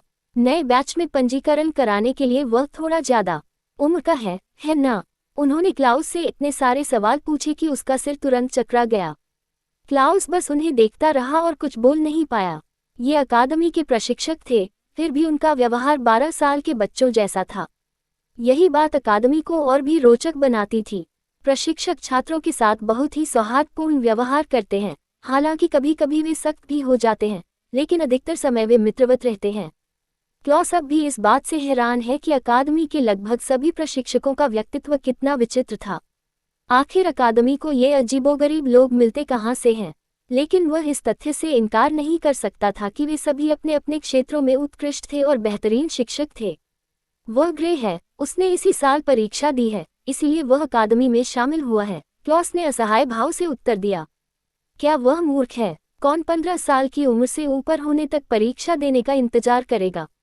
मुझे कहना पड़ेगा, वह काफी आकर्षक है। हाँ, मुझे नहीं लगता कि मैंने इससे पहले कभी किसी को इतना सुंदर देखा है। वह वाकई एक अनमोल रत्न है। मुझे लगा था कि अकादमी में सबसे सुंदर तुम हो, क्लॉस, लेकिन तुम्हारा ये दोस्त तुमसे कहीं ज्यादा सुंदर है। जब वे बात कर रहे थे, तभी एक महिला प्रशिक्षक ने कहा कि ग्रे कितना सुंदर दिखता है। अगर ग्रे वहां मौजूद होता और ये बातें सुनता, तो वह कहता, हाँ बिल्कुल। दरअसल उसने 12 साल की उम्र में परीक्षा दी थी, लेकिन वह अपने तत्व को जागृत करने में असफल रहा। उसने इस साल ही अपने तत्व को जागृत किया है। क्लॉस ने उन्हें बताया कि ग्रे अभी परीक्षा क्यों दे रहा था, और वह एक ड्यूल एलिमेंटलिस्ट है। क्लॉस ने आगे कहा। ग्रे की कहानी सुनकर प्रशिक्षक चकित रह गए। अपने तत्व को जागृत न कर पाने से लेकर दोहरी तत्व शक्ति प्राप्त करने वाले व्यक्ति में परिवर्तित होना वाकई असाधारण था। उन्होंने इससे पहले किसी ऐसे व्यक्ति को नहीं देखा था जो अपनी प्रतिभा को जागृत न कर पाया हो, इसलिए वे काफी हैरान थे। साम्राज्य में ऐसे मामले दुर्लभ थे। जब वे अभी भी इस बात पर चर्चा कर रहे थे कि ग्रे कितना आकर्षक दिखता है, तभी ग्रे पंजीकरण कार्यालय से बाहर निकल आया। उसने उत्सुकता से उन प्रशिक्षकों को देखा जो क्लॉस के साथ गर्मागर्म बहस कर रहे थे। जैसे ही क्लॉस ने देखा कि ग्रे रजिस्ट्रेशन ऑफिस से बाहर निकल चुका है, वह तुरंत उसके पास गया। उसे और करीब आने से रोकते हुए वह जल्दी से उसके साथ वहां से निकल गया। वह बिल्कुल नहीं चाहता था कि ग्रे अपने पहले दिन ही देखे कि एकेडमी के इंस्ट्रक्टर कितने अजीब थे। क्लॉस की प्रतिक्रिया देखकर ग्रे हैरान रह गया, लेकिन उसने कुछ नहीं कहा। चलते चलते क्लॉस के मन में कुछ ख्याल आया और उसने पूछा, वैसे तुम्हारा रहने का कमरा कहाँ स्थित है? अकादमी का उत्तरी भाग। पूर्वी भाग में कक्षाओं के लिए प्रयुक्त हॉल, पुस्तकालय, पंजीकरण कार्यालय और मिशन हॉल स्थित थे। उन्होंने मुझे पश्चिमी हिस्से में एक कमरा आवंटित किया है, ग्रे ने पंजीकरण कक्ष में दिए गए कार्ड को निकालते हुए कहा। उसने उस पर एक नज़र डाली और उस पर 413 नंबर देखा। क्लाउस ने कार्ड पर नज़र डाली और कहा, ओह, आपको 413वें क्वार्टर में तैनात किया गया है। तुम्हें पता है वो कहाँ है? ग्रे ने ये सुनकर पूछा। हाँ, मेरा रहने का कमरा भी पश्चिमी हिस्से में ही है, इसलिए हम एक दूसरे को आसानी से देख पाएंगे, क्लाउस ने मुस्कुराते हुए कहा। ठीक है, ग्रे ने जवाब दिया। चूंकि वे अकादमी के पूर्वी हिस्से में थे, इसलिए क्लाउस ने ग्रे को कक्षाओं के लिए इस्तेमाल होने वाले गलियारे दिखाए। प्रत्येक हॉल की इमारत विशाल थी, केवल लाइटनिंग हॉल ही बाकी हॉलों से छोटा था। ग्रे को पता चला कि अकादमी में 800 से अधिक छात्र थे, लेकिन उनकी कुल संख्या 900 से अधिक नहीं थी। ये देखकर वह आश्चर्यचकित रह गया। अकादमियों में आमतौर पर 5000 से अधिक छात्र होते हैं, लेकिन लूना अकादमी में छात्रों की संख्या इतनी कम क्यों थी? क्या आपको पता है कि अकादमी में भर्ती की दर कम क्यों है? ये बात समझ से परे है कि इतनी बड़ी अकादमी में केवल 800 से कुछ अधिक छात्र हैं। ग्रे इस बात से हैरान थे। मुझे पक्का पता नहीं है, लेकिन जितना मुझे पता है, अकादमी केवल बैंगनी या नीले रंग की प्रतिभा वाले छात्रों को ही भर्ती करती है, क्लाउस ने कुछ देर सोचने के बाद कहा। एक बार उन्होंने एक ऐसे छात्र को प्रवेश दिया था जिसकी प्रतिभा केवल नारंगी थी, लेकिन मैंने सुना है कि वह एक ड्यूल एलिमेंटलिस्ट था जिसके दोनों तत्वों में क्रमशः नारंगी प्रतिभा थी, क्लाउस ने आगे कहा। ग्रे लूना अकेडमी में प्रवेश के लिए आवश्यक शर्तों को देखकर हैरान रह गया। अन्य अकादमियों में तो ये शर्त नहीं होती है ना? ग्रे ने पूछा। नहीं, वे ऑरेंज प्रतिभा वाले छात्रों को भर्ती करते हैं। कुछ तो पिंक प्रतिभा वाले छात्रों को भी भर्ती करते हैं, लेकिन शीर्ष 5 अकादमियां पिंक प्रतिभा वाले छात्रों को स्वीकार नहीं करती। हालांकि हर अकादमी की अपनी अपनी आवश्यकताएं होती हैं। भले ही हमारे पास छात्रों की संख्या सबसे कम है, लेकिन पूरे साम्राज्य में ब्लू प्रतिभा वाले छात्रों की संख्या में हम दूसरे स्थान पर हैं। हम सम्राट के संगठन के बाद दूसरे नंबर पर हैं, क्लॉस ने गर्व से कहा। वे अकादमी के पूर्वी हिस्से की ओर छात्रों के रहने के कमरों की ओर चल पड़े। ग्रे चुपचाप क्लॉस द्वारा बताई गई सारी जानकारी याद कर रहा था। Chapter 25 Blake. ग्रे और क्लॉस छात्रों के रहने के क्वार्टर की ओर चल पड़े। चलते चलते क्लॉस ने ग्रे को अकादमी के लगभग सभी हिस्से दिखा दिए थे। ओह, मुझे पंजीकरण कार्यालय में बताया गया था कि नए छात्रों को परीक्षा देने के लिए दोबारा इकट्ठा होना पड़ेगा। क्या इसका कोई फायदा है? ग्रे को कार्यालय में बताई गई बात याद आए और उसने क्लाउस से उलझन भरे लहजे में पूछा। ऐसा पहले अकादमी में नहीं हुआ था। ये तब हुआ जब एक प्रशिक्षक अपने रिश्तेदार को अकादमी में लेकर आया और वह अकादमी की आवश्यकताओं को पूरा नहीं कर पाया। अकादमी को कुछ समय बाद ही इस बारे में पता चला। इसलिए हालांकि सभी नए छात्रों ने अपने शहरों में परीक्षा दे दी है, उन्हें अकादमी में भी दोबारा परीक्षा देनी होगी, क्लॉस ने परीक्षा का कारण बताया। आवासीय परिसर में ग्रे ने देखा कि प्रत्येक छात्र के पास एक विशाल परिसर में अपना घर था। सभी इमारतें एक ही आकार और शैली की थीं। प्रत्येक परिसर लगभग 220 गज लंबा और चौड़ा था। एक छात्र के लिए यह बहुत बड़ा था। परिसर में प्रवेश करने वाले छोटे द्वार पर एक क्रमांक अंकित था। वे तब तक चलते रहे जब तक वे उस परिसर तक नहीं पहुंच गए जिसके द्वार पर क्रमांक 413 अंकित था। ग्रे ने पंजीकरण कार्यालय से मिली चाबी निकाली और गेट खोला। घर में प्रवेश करते ही उसने देखा कि चारों ओर धूल जमी हुई थी और मकड़ी के जाले लगे हुए थे। कुर्सियां थीं और कमरे में जाते ही उसने देखा कि एक बिस्तर कमरे के एक कोने में करीने से रखा हुआ था। एक छात्र के लिए यह ठीक ठाक था। ग्रे ने घर का पूरी तरह से मुआयना करने के बाद क्लाउस से पूछा कि उसका घर कहाँ स्थित है। मैं बिल्डिंग नंबर 227 में रहता हूँ, क्लाउस ने जवाब दिया। ग्रे क्लाउस के अपार्टमेंट तक उसके पीछे गया और कुछ देर उसके साथ रहा। उसे जल्दी ही वहां से निकलना पड़ा क्योंकि उसे सफाई करनी थी। प्रत्येक परिसर के सामने खाली जगह होने के कारण वातावरण शांत था। उसने देखा कि अकादमी छात्रों को कोई विशेष सुविधाएं नहीं देती और प्रत्येक आवास में एक जैसी ही चीजें थीं। छात्र अपने आवास में रहने के बाद उसे सजाने का निर्णय ले सकते हैं। उसने सोचा था कि छात्रों को एक ही इमारत में रहना होगा, लेकिन चूंकि लूना अकादमी में छात्रों की संख्या कम है, इसलिए वे प्रत्येक इमारत में अकेले रह सकते हैं। ग्रे ने लगभग पूरे दिन काम किया और एक बार भी बाहर नहीं निकला। सफाई खत्म करते करते रात हो चुकी थी। वह पूरी तरह से थक गया था और तुरंत सो गया। अगली सुबह ग्रे हमेशा की तरह जल्दी उठा और नहाने के बाद नए छात्रों की परीक्षा देने के लिए हॉल की ओर चल पड़ा। क्लॉस ने उसे पहले ही जगह दिखा दी थी और उसकी याददाश्त अच्छी होने के कारण उसने जल्दी से हॉल ढूंढ लिया। जब वह वहां पहुंचा तो उसने देखा कि 20 बच्चे पहले से ही वहां मौजूद थे। उन्हें हॉल के बाहर इंतजार करना पड़ा और प्रशिक्षकों के हॉल से बाहर आने से पहले ही कुछ और छात्र आ गए। ग्रे ने गिनती की और पाया कि केवल 46 नए छात्र थे। इतनी बड़ी अकादमी में इतने कम नए छात्र कैसे हो सकते हैं? अकादमी के चयन से स्तब्ध होकर ग्रे ने सोचा, कम से कम 200 छात्र तो होने ही चाहिए थे। अब ग्रे को समझ आ गया कि क्लॉस के साथ चलते समय उसे अकादमी में ज्यादा लोग क्यों नहीं दिखते थे। छात्रों की संख्या बहुत कम थी। ग्रे ने हॉल से बाहर आए प्रशिक्षकों पर अपनी निगाहें गड़ा दी। उनके साथ एक महिला थी जो लगभग 50 वर्ष की लग रही थी। जब वह छात्र के पास पहुंची तो उसने स्पष्ट स्वर में कहा, नमस्कार सभी को, मैं पवन हॉल की मुख्य प्रशिक्षक हूं। अब हम ये जानने के लिए परीक्षा शुरू करेंगे कि प्रत्येक छात्र किस हॉल में जाएगा। जैसे ही आपका नाम सुनाई दे, आपको परीक्षा के लिए हॉल में जाना चाहिए। महिला के बोलने के बाद बगल में खड़े एक प्रशिक्षक ने कहा। सूची में सबसे पहले नाम पुकारा गया और बच्चा उत्साह से भरकर हॉल में चला गया। प्रशिक्षकों ने परीक्षा बहुत जल्दी पूरी कर ली क्योंकि वे प्रत्येक बच्चे की प्रतिभा और कौशल से पहले से ही परिचित थे। उन्हें बस नियमों का पालन करना था। जल्द ही ग्रे की बारी आ गई। जब वह अंदर आया तो सभी प्रशिक्षक उसे उत्सुकता से देखने लगे। बच्चों को बर्खास्त करना। जब ग्रे जाने ही वाला था तभी प्रशिक्षकों में से एक व्यक्ति ने उसे बुला लिया। मैं लाइटनिंग हॉल का मुख्य प्रशिक्षक हूँ, आप मुझे प्रशिक्षक ब्लेक कह सकते हैं, ब्लेक ने दोस्ताना मुस्कान के साथ कहा। हेलो महोदय, ग्रे ने विनम्रतापूर्वक कहा। ब्लेक चुस्त दुरुस्त और आकर्षक दिख रहा था। वह 30 वर्ष की आयु के आसपास लग रहा था और उसकी आवाज गरिमापूर्ण थी। खैर, अभी जब उसने उसे बोलते सुना तो उसकी आवाज गरिमापूर्ण ही लगी। दरअसल लाइटनिंग हॉल में मैं ही एकमात्र प्रशिक्षक हूँ, इसलिए मैं हॉल के अपने सभी नए छात्रों को बहुत गंभीरता से लेता हूँ, ब्लेक ने गंभीरता से कहा। ग्रे तुरंत समझ गया कि उसने सिर्फ उसे ही क्यों बुलाया। लगता है कि सभी नए छात्रों में से सिर्फ मैं ही बिजली तत्व से जुड़ाव महसूस करता हूँ, ग्रे ने सोचा। इससे पता चलता है कि बिजली तत्व कितना दुर्लभ है। मेरे साथ आओ, तकनीक सीखने के लिए तुम्हें पुस्तकालय जाने की जरूरत नहीं है। वैसे भी ये सभी बहुत ही सरल तकनीकें हैं, ब्लेक ने मुस्कुराते हुए कहा।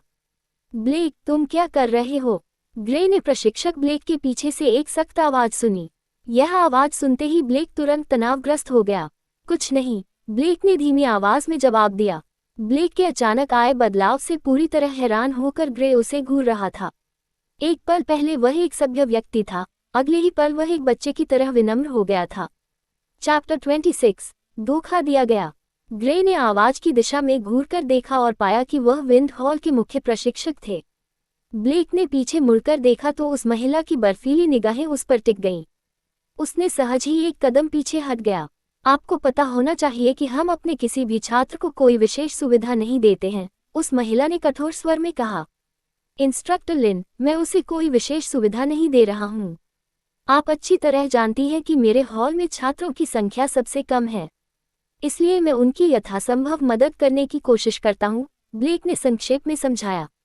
इससे कुछ नहीं बदलेगा, सभी नए छात्रों के लिए एक समान शुरुआती स्तर होना अनिवार्य है, लिन ने ठंडी सी आवाज में कहा। वह ब्लेक के व्यवहार से काफी हैरान थी। वह आमतौर पर किसी नए छात्र के साथ ऐसा व्यवहार नहीं करता था। अगर वह इस तकनीक को अपनाने के लिए राजी हो जाता है तो उसे अल्टीमेटम भी दिया जाएगा, ब्लेक ने गंभीरता से कहा। अल्टीमेटम? लिन ने पूछा। ये सुनकर ग्रे ने अपनी भौहें चढ़ा लीं। वह अकादमी से कोई विशेष व्यवहार नहीं चाहता था। वैसे विशेष व्यवहार अच्छा होता, लेकिन उसके साथ अल्टीमेटम जुड़ा होना ठीक नहीं था। उसने अल्टीमेटम को ध्यान से सुनने का इंतजार किया। हाँ, चूंकि उसे बेहतर तकनीक का इस्तेमाल करने का मौका मिलेगा, इसलिए उसे सफलता हासिल करने में लगने वाला समय भी कम होगा, ब्लेक ने जवाब दिया। ठीक कितना समय लगेगा? लिन ने पूछा। 10 दिन, ब्लेक ने जवाब दिया। जब लिन ने ये सुना तो वह हैरान रह गई। अकादमी में ऐसा पहले कभी नहीं हुआ था, इसलिए ये काफी चौंकाने वाला था। उसे लगा कि इस सब में कुछ गड़बड़ है। चूंकि इसके साथ यह अल्टीमेटम जुड़ा हुआ है, इसलिए मैं इसे नजरअंदाज कर दूंगी, लिन ने ब्लेक को समझते हुए कहा। वह जानती थी कि यह ब्लेक का विचार नहीं था, यह अकादमी के उच्च अधिकारियों का आदेश होना चाहिए।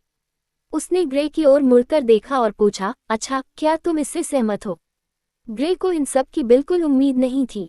उसे बेहतर तकनीक तो दी जाएगी, लेकिन समय सीमा कम कर दी जाएगी। कुछ देर सोचने के बाद ग्रे ने कहा, मैं इसे स्वीकार करता हूँ। इसे स्वीकार करने का पहला कारण ये था कि उसे चुनौतियां पसंद हैं और इससे उसे और अधिक मेहनत करने की प्रेरणा मिलेगी। दूसरा कारण यह था कि देरी के कारण वह पहले ही अपने साथियों से पीछे चल रहा था, इसलिए वह तेजी से आगे बढ़ने के लिए हर संभव प्रयास करना चाहता था। ठीक है, चून की बात तय हो गई है, आप मेरे कार्यालय आ सकते हैं।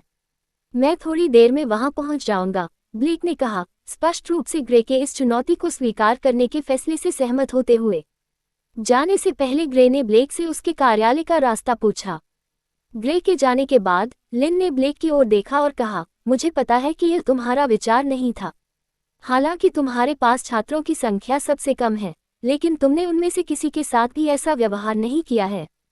मुझे ये पत्र कल मिला। ये क्रिस की ओर से था। ब्लेक ने उसे पत्र सौंप दिया। क्रिस, लिन ने पत्र को संदेह भरी नजरों से देखा और फिर उसे पढ़ा। पत्र को ब्लेक को लौटाने से पहले उसके चेहरे के भाव कई बार बदले। हालांकि वह परीक्षा देने जाता है, लेकिन काफी समय से अकादमी के मामलों में उसकी कोई दिलचस्पी नहीं है। अचानक उसे इस लड़के में दिलचस्पी क्यों हो रही है? लिन ने पूछा। वही उसे अकादमी में लेकर आया था। जब उसने अपनी पहली परीक्षा में अपनी शक्ति को जागृत नहीं किया, तब भी वह वहीं मौजूद था। इसलिए मुझे लगता है कि उसके मन में उसके लिए रुचि पैदा हो गई। ब्लेक, हाँ, ऐसा ही है। क्रिस ने कहा कि मुझे ग्रे को बताना चाहिए कि यह तकनीक पुस्तकालय में बच्चों द्वारा अपनाई जाने वाली तकनीक से बेहतर है। ब्लेक ने मिलीजुली भावनाओं के साथ जवाब दिया। वह एक नए छात्र को धोखा नहीं देना चाहता था, लेकिन क्रिस के आदेश को वह मना भी नहीं कर सका। यह उसके लिए मुश्किल होगा, लेकिन नामुमकिन नहीं। लिन स्पष्ट रूप से हैरान थी। नीली प्रतिभा वाले बच्चों को 10 दिनों के भीतर सफलता प्राप्त करने में कोई समस्या नहीं होती।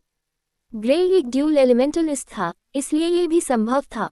चूंकि वे बच्चों पर बहुत अधिक दबाव नहीं डालना चाहते थे, इसलिए वे आमतौर पर सभी को एक समान समय देते थे। उच्च प्रतिभा वाले बच्चों में कोई भेदभाव नहीं करते थे।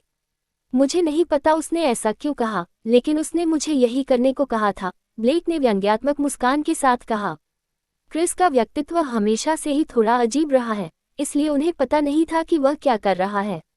चूंकि यह उसका विचार था, इसलिए हम देखेंगे कि आगे क्या होता है, लिन ने जाने से पहले कहा।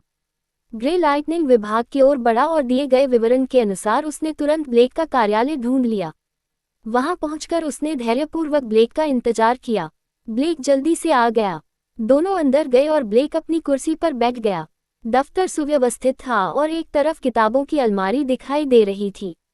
कमरे के बीच में एक कुर्सी थी। बैठो, ग्रे कार्यालय का जायजा लेते हुए बैठे रहे। ये तकनीक है, आपके पास पैटर्न याद करने के लिए 1 दिन का समय है। उसके बाद आपको इसे मुझे वापस करना होगा, क्योंकि आपको इतनी कीमती तकनीक को लंबे समय तक अपने पास नहीं रखना चाहिए। ब्लेक ने ग्रे को एक स्क्रॉल सौंप दिया। उस पांडुलिपि में ग्रे द्वारा साधना करने के तरीके का विस्तृत विवरण था। ग्रे ने उसे रखने से पहले उस पर एक नज़र डाली। अब आप जा सकते हैं। कल तक वापस आकर यह सुनिश्चित करें कि यदि आप यहाँ छात्र बने रहना चाहते हैं तो आप सफलता प्राप्त करें, ब्लेक ने उत्साहवर्धक मुस्कान के साथ कहा। ठीक है महोदय। ग्रे ने कार्यालय छोड़ दिया और घर वापस चले गए ताकि साधना करते समय कोई गलती न हो, इसके लिए वे पांडुलिपि का अच्छी तरह से अध्ययन कर सकें। चैप्टर 27, नए दोस्त। ग्रे अपने घर वापस गया और तुरंत उस पांडुलिपि का अध्ययन करने लगा। उसे कल तक उसे लौटाना था, इसलिए उसे अपने समय का सदुपयोग करना था। अपनी माँ से मिली पांडुलिपि की तरह ये पांडुलिपि भी बहुत विस्तृत थी ताकि इसका उपयोग करने वाला कोई भी व्यक्ति गलती न करे। साधना करते समय गलती करना बहुत घातक हो सकता है। सबसे बुरा परिणाम ये होता है कि तत्ववादी की मृत्यु हो जाती है, और सबसे अच्छा परिणाम ये होता है कि वह कम से कम 3 महीने तक बिस्तर पर पड़ा रहता है। ग्रे ने स्क्रॉल में वर्णित पैटर्न और निर्देशों का अध्ययन किया। शरीर के बाहर 9 परतें थी जो मौलिक कणों के अवशोषण में बाधा डालती थी। एक बार जब कोई इन 9 परतों को महसूस कर लेता है और पहली परत को भेद देता है, तो ये संग्रहण तल में प्रवेश करने का संकेत होता है। कलेक्शंस प्लेन में रहते हुए एलिमेंटलिस्ट को 9 परतों में से प्रत्येक को तोड़ना होगा। इन्हें तोड़ने की प्रक्रिया कलेक्शंस प्लेन में प्रगति को दर्शाती है। प्रत्येक परत को तोड़ने पर एलिमेंटलिस्ट प्लेन में एक चरण आगे बढ़ता है। उस लेख में सबसे पहले ये लिखा था कि ध्यान की अवस्था में प्रवेश करें और हवा में मौजूद तत्वों को महसूस करने का प्रयास करें। इसके बाद अगला चरण दी गई तकनीक का उपयोग करके उन तत्वों के कणों को अपने शरीर की ओर आकर्षित करना है। ग्रे को ध्यानमग्न होने में कोई समस्या नहीं थी क्योंकि वह पिछले 1 साल से ध्यान कर रहा था और तत्वों को समझने की कोशिश कर रहा था। वह तुरंत ध्यान की अवस्था में प्रवेश कर गया और उस ग्रंथ में दिए गए निर्देशों का पालन करते हुए उसने तत्वों को महसूस करने का प्रयास किया।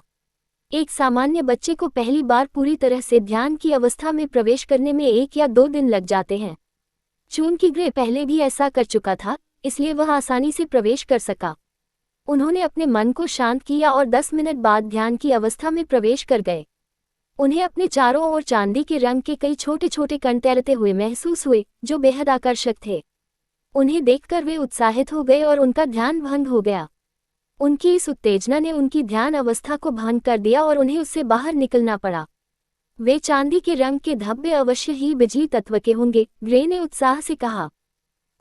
मुझे सिर्फ बिजली का ही तत्व क्यों महसूस हो रहा है? ग्रे को समझ नहीं आ रहा था कि क्या हो रहा है।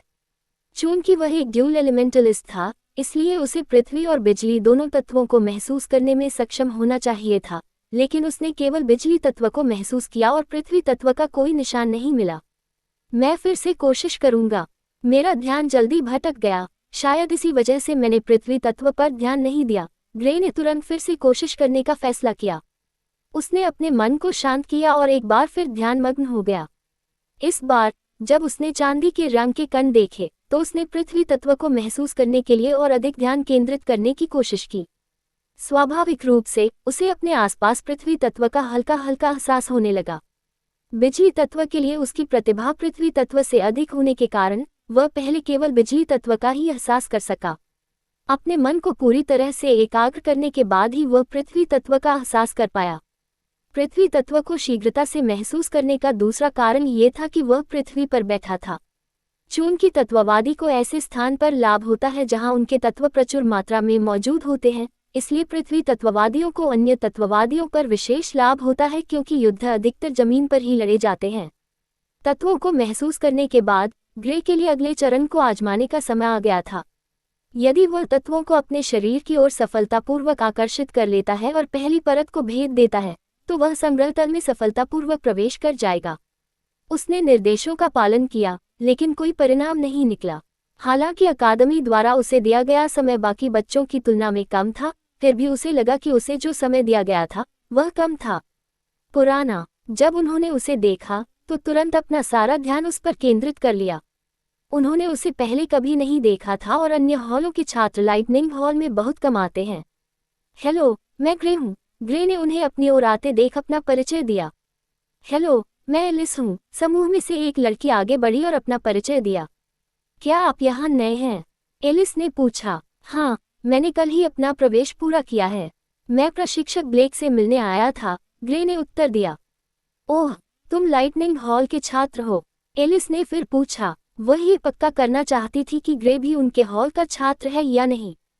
हालांकि दूसरे हॉलों के छात्र उनके हॉल में बहुत कम आते थे, इसका मतलब यह नहीं कि वे बिल्कुल नहीं आते। हाँ, ग्रे ने मुस्कुराते हुए जवाब दिया। हाँ, तो हम भाई हैं। समूह में से एक लड़के ने अचानक हंसते हुए कहा। ग्रे ने अपना ध्यान एलिस से हटाकर उस लड़के की ओर मोड़ा जिसने अभी अभी बात की थी। ये रेनॉल्ड्स है। लाइटनिंग हॉल के छात्र एकजुट हैं क्योंकि हमारे यहाँ सबसे कम लोग हैं। एलिस ने अभी बोलने वाले लड़के का परिचय कराया। आप मुझे रे कह सकते हैं, रेनॉल्ड्स ने मुस्कुराते हुए हाथ बढ़ाते हुए कहा। ग्रे ने भी मुस्कुराते हुए हाथ मिलाया। ग्रे और समूह के सभी सदस्यों के बीच अच्छी दोस्ती हो गई और वह समूह के सभी सदस्यों के नाम जान गया। कुछ देर बातचीत करने के बाद रेनॉल्ड्स ने अचानक पूछा, आप किस विमान में हैं? चूंकि वे सभी एक ही हॉल में थे, इसलिए एक दूसरे को बेहतर तरीके से जानना बुरा नहीं था। दरअसल मैंने तो अभी अभी खेती करना शुरू किया है, ग्रे ने शर्मिंदा मुस्कान के साथ कहा। जब समूह ने ये सुना तो उन्होंने एक दूसरे की ओर देखा। जाहिर तौर पर उन्हें इस जवाब की उम्मीद नहीं थी। तुमने अभी अभी साधना क्यों शुरू की? एलिस ने आश्चर्य से पूछा। ग्रे ने उन्हें बताया कि कैसे वह पहली बार में अपने तत्व को जागृत करने में असमर्थ था और 4 साल बाद ही ऐसा कर पाया। वे सभी आश्चर्यचकित थे क्योंकि ग्रे एक ड्यूल एलिमेंटलिस्ट था। वे जानते थे कि बिजली तत्व कितना दुर्लभ है, एक ड्यूल एलिमेंटलिस्ट होने के नाते और बिजली तत्व का एक तत्व के रूप में होना आश्चर्यजनक था। ओह, तो ये बात है। खैर, तुम आसानी से सब कुछ समझ जाओगे क्योंकि तुम ड्यूल एलिमेंटलिस्ट हो। रेनॉल्ड्स ने ग्रे को पूरी ईमानदारी से प्रोत्साहित किया। ग्रे को उम्मीद नहीं थी कि वे इसे इतनी आसानी से स्वीकार कर लेंगे। उसे अचानक लगा कि लाइटनिंग हॉल में रहना उतना उबाऊ नहीं होगा जितना उसने सोचा था। कुछ देर तक बातचीत करने के बाद ग्रे ने जाने की अनुमति मांगी ताकि वह जाकर ब्लेक से मिल सके। जब रेनॉल्ड्स ने उससे मकान नंबर पूछा, तभी उसने ग्रे को जाने दिया। ग्रे मुस्कुराते हुए ब्लेक के दफ्तर की ओर चल पड़ा। नए दोस्त मिलने से वह बहुत खुश था। जब वह दफ्तर पहुंचा, तो ब्लेक अपनी मेज पर आलस से बैठा था। ग्रे ने उसे स्क्रॉल लौटा दिया। ब्लेक ने उससे बार बार पूछा कि क्या उसने पैटर्न पूरी तरह से याद कर लिया है, और ग्रे के बार बार आश्वस्त करने के बाद ही उसने स्क्रॉल लिया। हालांकि क्रिस ने उसे आदेश दिया था, लेकिन उसे उम्मीद नहीं थी कि ग्रे इसे एक दिन में पूरी तरह से याद कर लेगा। उसने उसे केवल वही बताया जो क्रिस ने उसे बताया था, लेकिन अगर ग्रे इसे याद नहीं कर पाता तो उसे एक और दिन के लिए इसे अपने पास रखने में कोई आपत्ति नहीं थी। चूंकि उसने इसे याद कर लिया है, तो क्या इसका मतलब यह नहीं है कि वह पहले ही पूरी तरह से ध्यान की अवस्था में प्रवेश कर चुका था? ग्रे के जाते समय ब्लेक ने खुद से पूछा। चैप्टर 28, क्षमा करें, मुझे नहीं पता था कि आप व्यस्त हैं। 2 दिन बीत गए लेकिन कोई खास प्रगति नहीं हुई। इन 3 दिनों में ग्रे ने पहली परत को तोड़ने की कई बार कोशिश की लेकिन असफल रहा। दूसरे दिन वह मौलिक कणों को आकर्षित करने में सफल रहा। ग्रे ने ऐसी जगह की तलाश भी की जहां वह अपना नियमित शारीरिक प्रशिक्षण जारी रख सके। उसे इसकी आदत हो चुकी थी, और पिछली बार डेरेक के साथ हुई लड़ाई के बाद वह जानता था कि शरीर को प्रशिक्षित करने के कई फायदे हैं। वह अकादमी में किसी तरह की बाधा नहीं चाहता था, इसलिए उसने कोई दूसरी जगह ढूंढने का फैसला किया। ग्रे को जल्द ही एक जगह मिल गई, जो लूना अकेडमी के ठीक पीछे स्थित एक पहाड़ था। पर्वत श्रृंखला के निकट स्थित होने के कारण स्वाभाविक रूप से अकेडमी के आसपास कई पहाड़ थे। ग्रे भी इन 3 दिनों में क्लास लेने गया था, लेकिन उसने घर पर ही रहने का फैसला किया। जब वह लाइटनिंग हॉल की पहली कक्षा में पहुंचा, तो वहां छात्रों की संख्या देखकर वह दंग रह गया। कक्षा 1 में वह सचमुच अकेला छात्र था। बाद में उसे पता चला कि अकादमी सभी नए छात्रों को कलेक्शन प्लेन से फ्यूजन प्लेन तक पहुंचने के लिए 1 साल का समय देती है, इसलिए कक्षा 1 के सभी छात्र पहले ही कक्षा 2 में पहुंच चुके हैं। लाइटनिंग हॉल के अधिकांश छात्र कक्षा 2 में हैं, जबकि कक्षा 3 में केवल 9 छात्र हैं। ग्रे सहित लाइटनिंग हॉल में कुल छात्रों की संख्या मात्र 24 थी। चूंकि नए भर्ती हुए छात्रों में से वही एकमात्र छात्र था जिसके पास बिजली का तत्व था, इसलिए कक्षा 1 में दूसरा छात्र शामिल होने का कोई तरीका नहीं था, क्योंकि छात्रों की भर्ती साल में एक बार ही होती है। ब्लेक ने उसे कलेक्शन प्लेन तक पहुंचने की कोशिश पर पूरा ध्यान केंद्रित करने को कहा। फिलहाल उसे सिखाने के लिए कुछ भी महत्वपूर्ण नहीं है, इसलिए ग्रे ने अपना पूरा ध्यान अपने प्रशिक्षण पर लगाया। ग्रे के पास सफलता प्राप्त करने के लिए केवल 7 दिन बचे थे। उसने खुद पर कोई दबाव नहीं डाला क्योंकि वह इसके बहुत करीब था। उसे लगा कि उसे संग्रह तल के पहले चरण में पहुंचने के लिए 10 दिन भी नहीं लगेंगे। 7वें दिन जब ग्रे ध्यान कर रहा था, उसे एक भेदन जैसी आवाज सुनाई दी। यह आवाज तब आती है जब कोई परत को तोड़कर आगे बढ़ता है। अंततः वह संग्रहण तल के प्रथम चरण में पहुंच गया था। उस बाधा को पार करने के बाद उसने महसूस किया कि उसके शरीर में प्रवेश कर रहे तत्वों के प्रभाव से उसका शरीर मजबूत हो रहा है। हालांकि यह बदलाव थोड़ा ही था, लेकिन फिर भी उसके लिए थोड़ा महत्वपूर्ण था। वह पहले से अधिक मजबूत और हल्का महसूस कर रहा था। कितना शानदार एहसास है, ग्रे ने प्रसन्नता से कहा। इस तरह की अनुभूति उसके लिए बिल्कुल नई थी और उसे इससे बेहद आनंद मिला। उसका शरीर ऊर्जा को तेजी से सोख रहा था और हर पल उसके शरीर को और भी मजबूत बना रहा था। ग्रे ने अपने मन को शांत किया और अपना ध्यान जारी रखा। वह पहले ही कलेक्शन प्लेन में प्रवेश कर चुका था, इसलिए उसे पूरी तरह से राहत महसूस हुई। अगली सुबह वह हमेशा की तरह शारीरिक प्रशिक्षण के लिए पहाड़ पर गया। उसने महसूस किया कि उसकी ताकत, गति, सहनशक्ति और इंद्रियां सब बढ़ गई हैं। हालांकि थोड़ी ही वृद्धि हुई थी, लेकिन चूंकि वह हर दिन अभ्यास करता है, इसलिए उसे इसका एहसास हो गया था। ग्रे ने कलेक्शंस प्लेन में प्रवेश करने के बाद भी अपना ध्यान नहीं रोका। वह जानता था कि यह तो बस शुरुआत है, और अगर उसे आगे बढ़ने की कोई उम्मीद रखनी है तो उसे कड़ी मेहनत करनी होगी। अपने साथियों के साथ मजबूत लोग धीरे धीरे और कई उपलब्धियां हासिल करके मजबूत बनते हैं। उपलब्धियां ग्रे 10वें दिन से पहले ही एक और परत पार करने में सक्षम था। उसकी गति को वाकई चौंका देने वाला कहा जा सकता है, क्योंकि बैंगनी प्रतिभा वाले किसी नए एलिमेंटलिस्ट को पहली परत से दूसरी परत तक जाने में कम से कम 2 महीने लग जाते हैं। नीली प्रतिभा वाले भी इस उपलब्धि को हासिल करने में कम से कम 1.5 महीने का समय लेते हैं। केवल असाधारण लोग ही इसे 1 महीने के भीतर कर पाते हैं।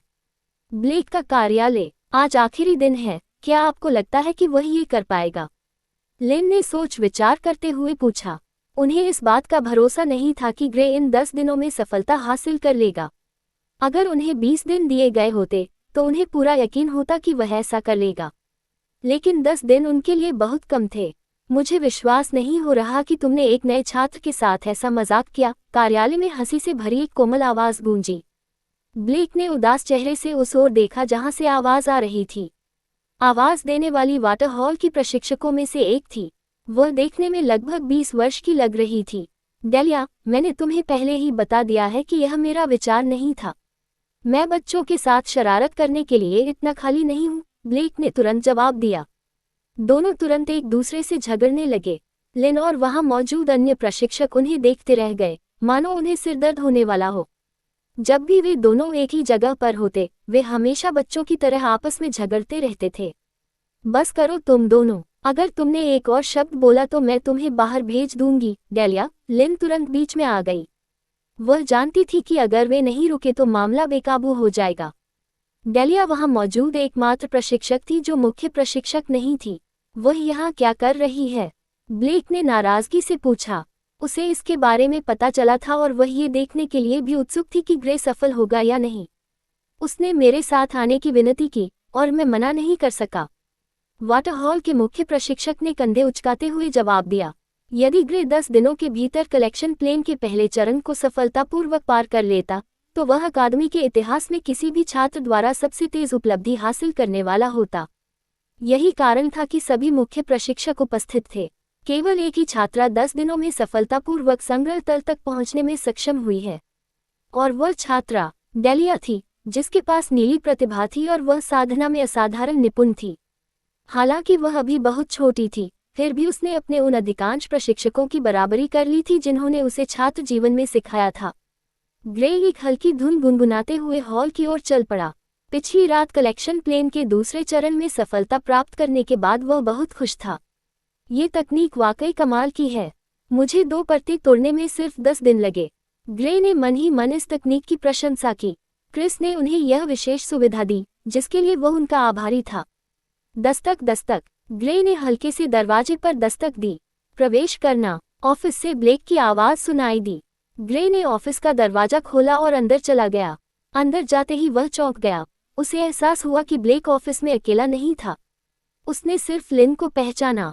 ओह, माफ कीजिए, मुझे नहीं पता था कि आप व्यस्त हैं, ग्रे ने माफी मांगते हुए कहा और तेजी से मुड़कर ऑफिस से बाहर निकल गया। बाहर जाते ही उसने दरवाजा बंद कर दिया और जवाब का इंतजार भी नहीं किया। ब्लेक और अन्य प्रशिक्षक स्तब्ध रह गए। उन्हें कभी उम्मीद नहीं थी कि ऐसा कुछ होगा। चैप्टर 29। मुख्य प्रशिक्षक। ग्रे ने दरवाजा बंद करने के बाद जब वह जाने ही वाला था कि उसे दफ्तर से एक जोरदार दहाड़ सुनाई दी। ग्रे, तुम कहाँ जा रहे हो? अभी वापस आओ, ब्लेक की आवाज दफ्तर से गूंजी। चिल्लाहट सुनकर ग्रे डर के मारे जम गया। कार्यालय में, हाँ, कितना दिलचस्प आदमी है। डेलिया हंसते हुए अपना मुंह ढक लिया। ग्रे के इतनी जल्दी ऑफिस से चले जाने पर पहले तो उसे हैरानी हुई, लेकिन बाद में उसे हंसी आ गई। ब्लेक ने घृणा भरी निगाहों से उसे घूरा। ग्रे के बिना किसी प्रतिक्रिया का इंतजार किए ही चले जाने से वह बेहद क्रोधित था। ग्रे ने मुड़कर धीरे से दरवाजा खोला। उसे लगा कि ब्लेक अन्य मुख्य प्रशिक्षकों के साथ बैठक कर रहा होगा, खासकर लिन को पहचानने के बाद। उसे बिल्कुल उम्मीद नहीं थी कि ब्लेक के पास उसके लिए भी समय होगा। उसने बाहर इंतजार करने का फैसला किया। शायद रेनॉल्ड्स और बाकी लोगों से मिलने के बाद वह वापस लौटेगा। अंदर आने के बाद उसने धीरे से दरवाजा बंद किया और थोड़ा चिंतित होकर ऊपर देखा। ब्लेक गुस्से से उसे घूर रहा था। उसके चेहरे पर अभी भी गुस्सा साफ दिख रहा था। ब्लेक को सिरदर्द महसूस हो रहा था। ग्रे के साथ बिताए कुछ पलों से ही वह समझ गया था कि वह काफी मुश्किल इंसान है। तुम ऑफिस से क्यों चली गई? ब्लेक ने थोड़ी झुंझलाहट के साथ पूछा। लिन ने ब्लेक की तरफ देखा और फिर ग्रे की तरफ। अरे छोड़ो, लिन ने सुझाव दिया। वह जानती थी कि ब्लेक का गुस्सा सिर्फ डेलिया की वजह से था और किसी वजह से नहीं। डेलिया ने व्यंग्यात्मक मुस्कान के साथ ब्लेक को घूरा।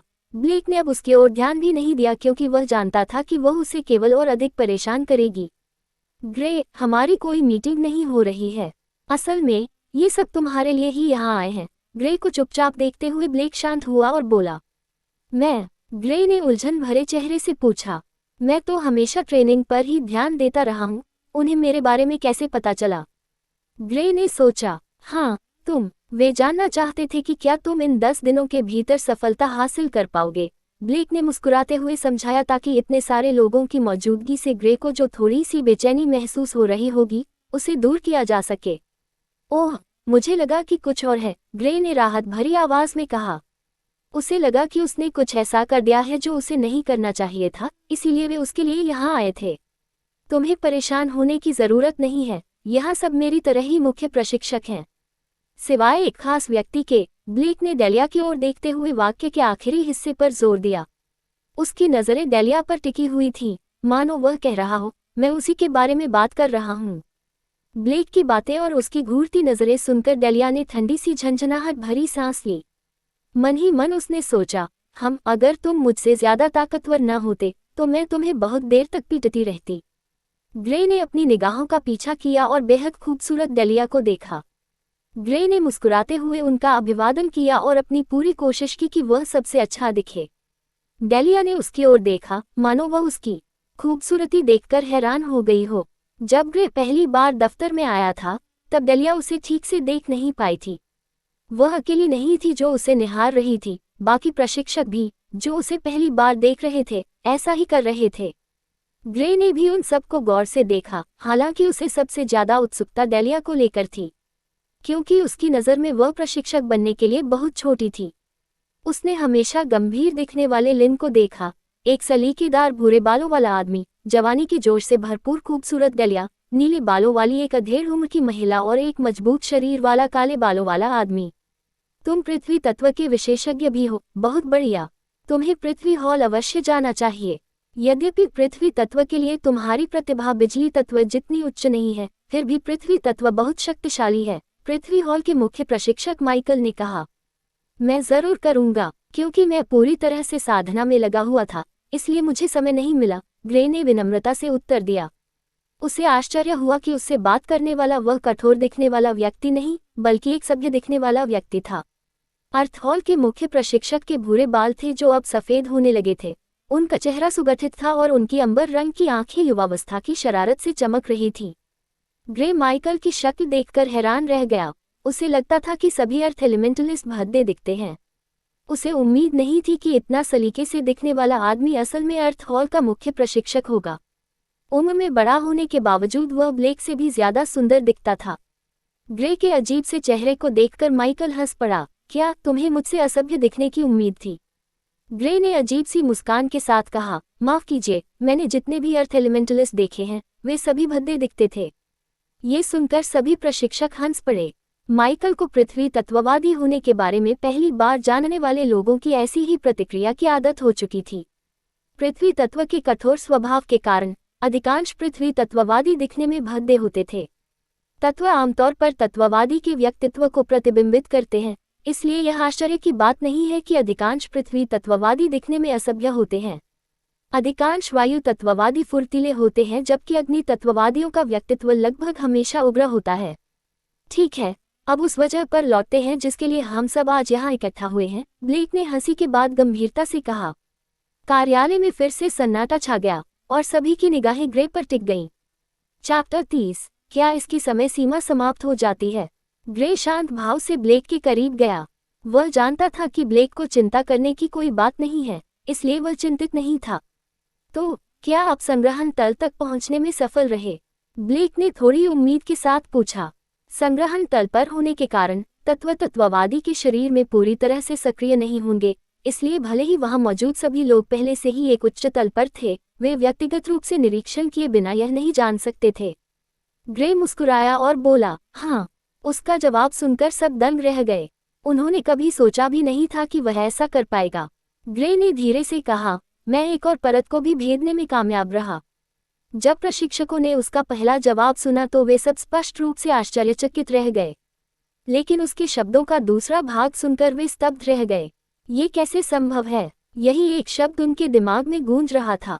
ग्रे, ये कोई मजाक नहीं है। क्या तुम्हें यकीन है कि तुमने अभी क्या कहा? ब्लेक को पक्का यकीन करना था। उसे लगा कि ग्रे ये बात बिना किसी गंभीरता के कह रहा है। बिल्कुल, ग्रे ने पुष्टि की। उसे समझ नहीं आ रहा था कि उन्होंने इसे इस तरह क्यों लिया। तुमने ही तो मुझसे पूछा था, मैं तुमसे मजाक क्यों करूंगा? ग्रे ने सोचा, उसे बुरा लग रहा था। अपना हाथ दो। ब्लेक ने अपना हाथ आगे बढ़ाया।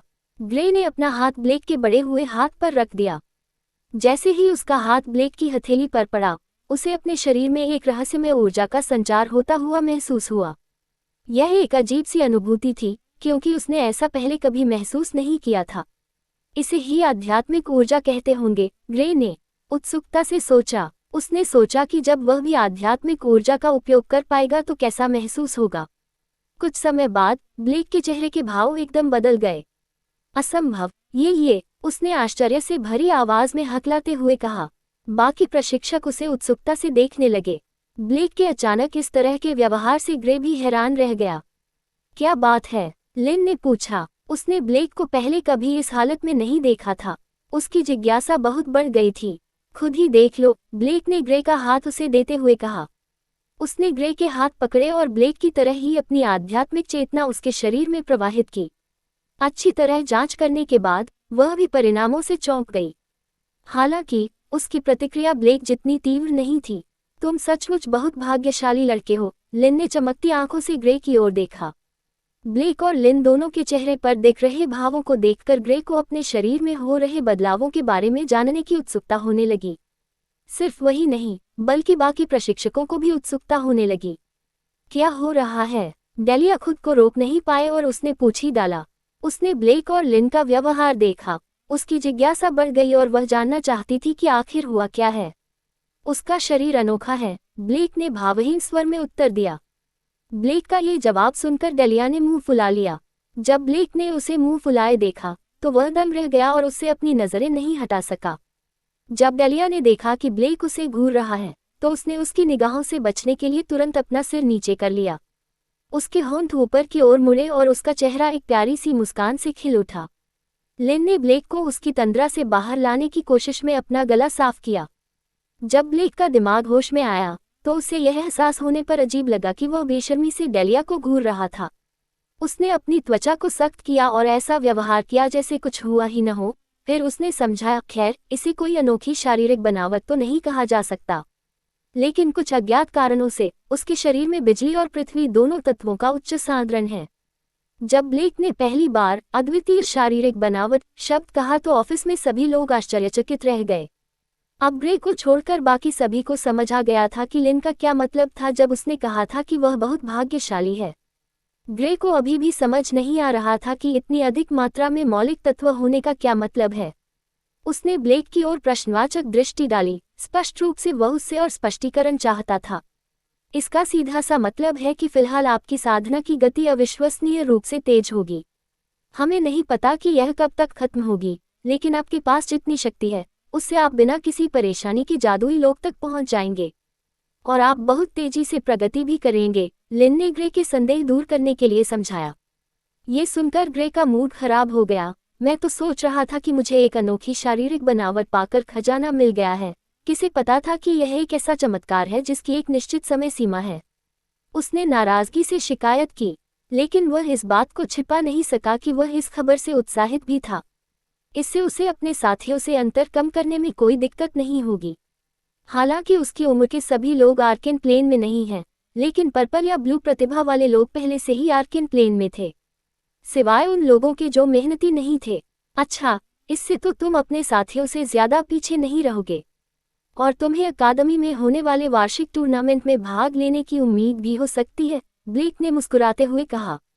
वह शुरुआती सदमे से उबर चुका था और डेलिया को देखते हुए जो कुछ हुआ था उसके बाद वह जितना हो सके बात करना चाहता था ताकि सबका ध्यान उस बात से हट जाए। ये टूर्नामेंट किस बारे में है?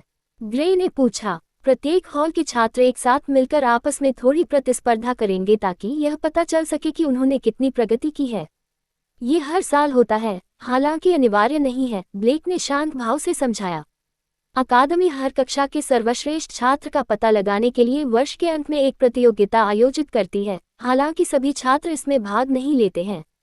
जब ग्रे को पता चला कि टूर्नामेंट अनिवार्य नहीं है और वह इसमें भाग नहीं ले सकता, तो वह खुश हुआ क्योंकि उसे लड़ाई में कोई दिलचस्पी नहीं थी और फिलहाल वह पूरी तरह से अपने प्लेन को बढ़ाने पर ध्यान देना चाहता था।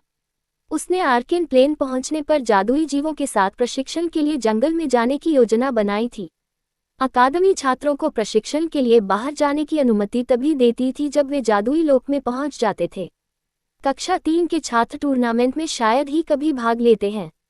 चूंकि ब्लेक ने ग्रे की पहले ही जांच कर ली थी और यह पुष्टि हो चुकी थी कि वो कलेक्शन प्लेन में है, इसलिए उसके पास कार्यालय में रुकने का कोई कारण नहीं था और उसने जाने का फैसला किया। जब वह कार्यालय से बाहर निकला तो उसने दलिया को ब्लेक को बदचलन कहते हुए सुना। आखिर उन दोनों के साथ क्या चल रहा है? ग्रे ने हॉल से बाहर निकलते हुए अपने घर की ओर जाते हुए खुद से पूछा।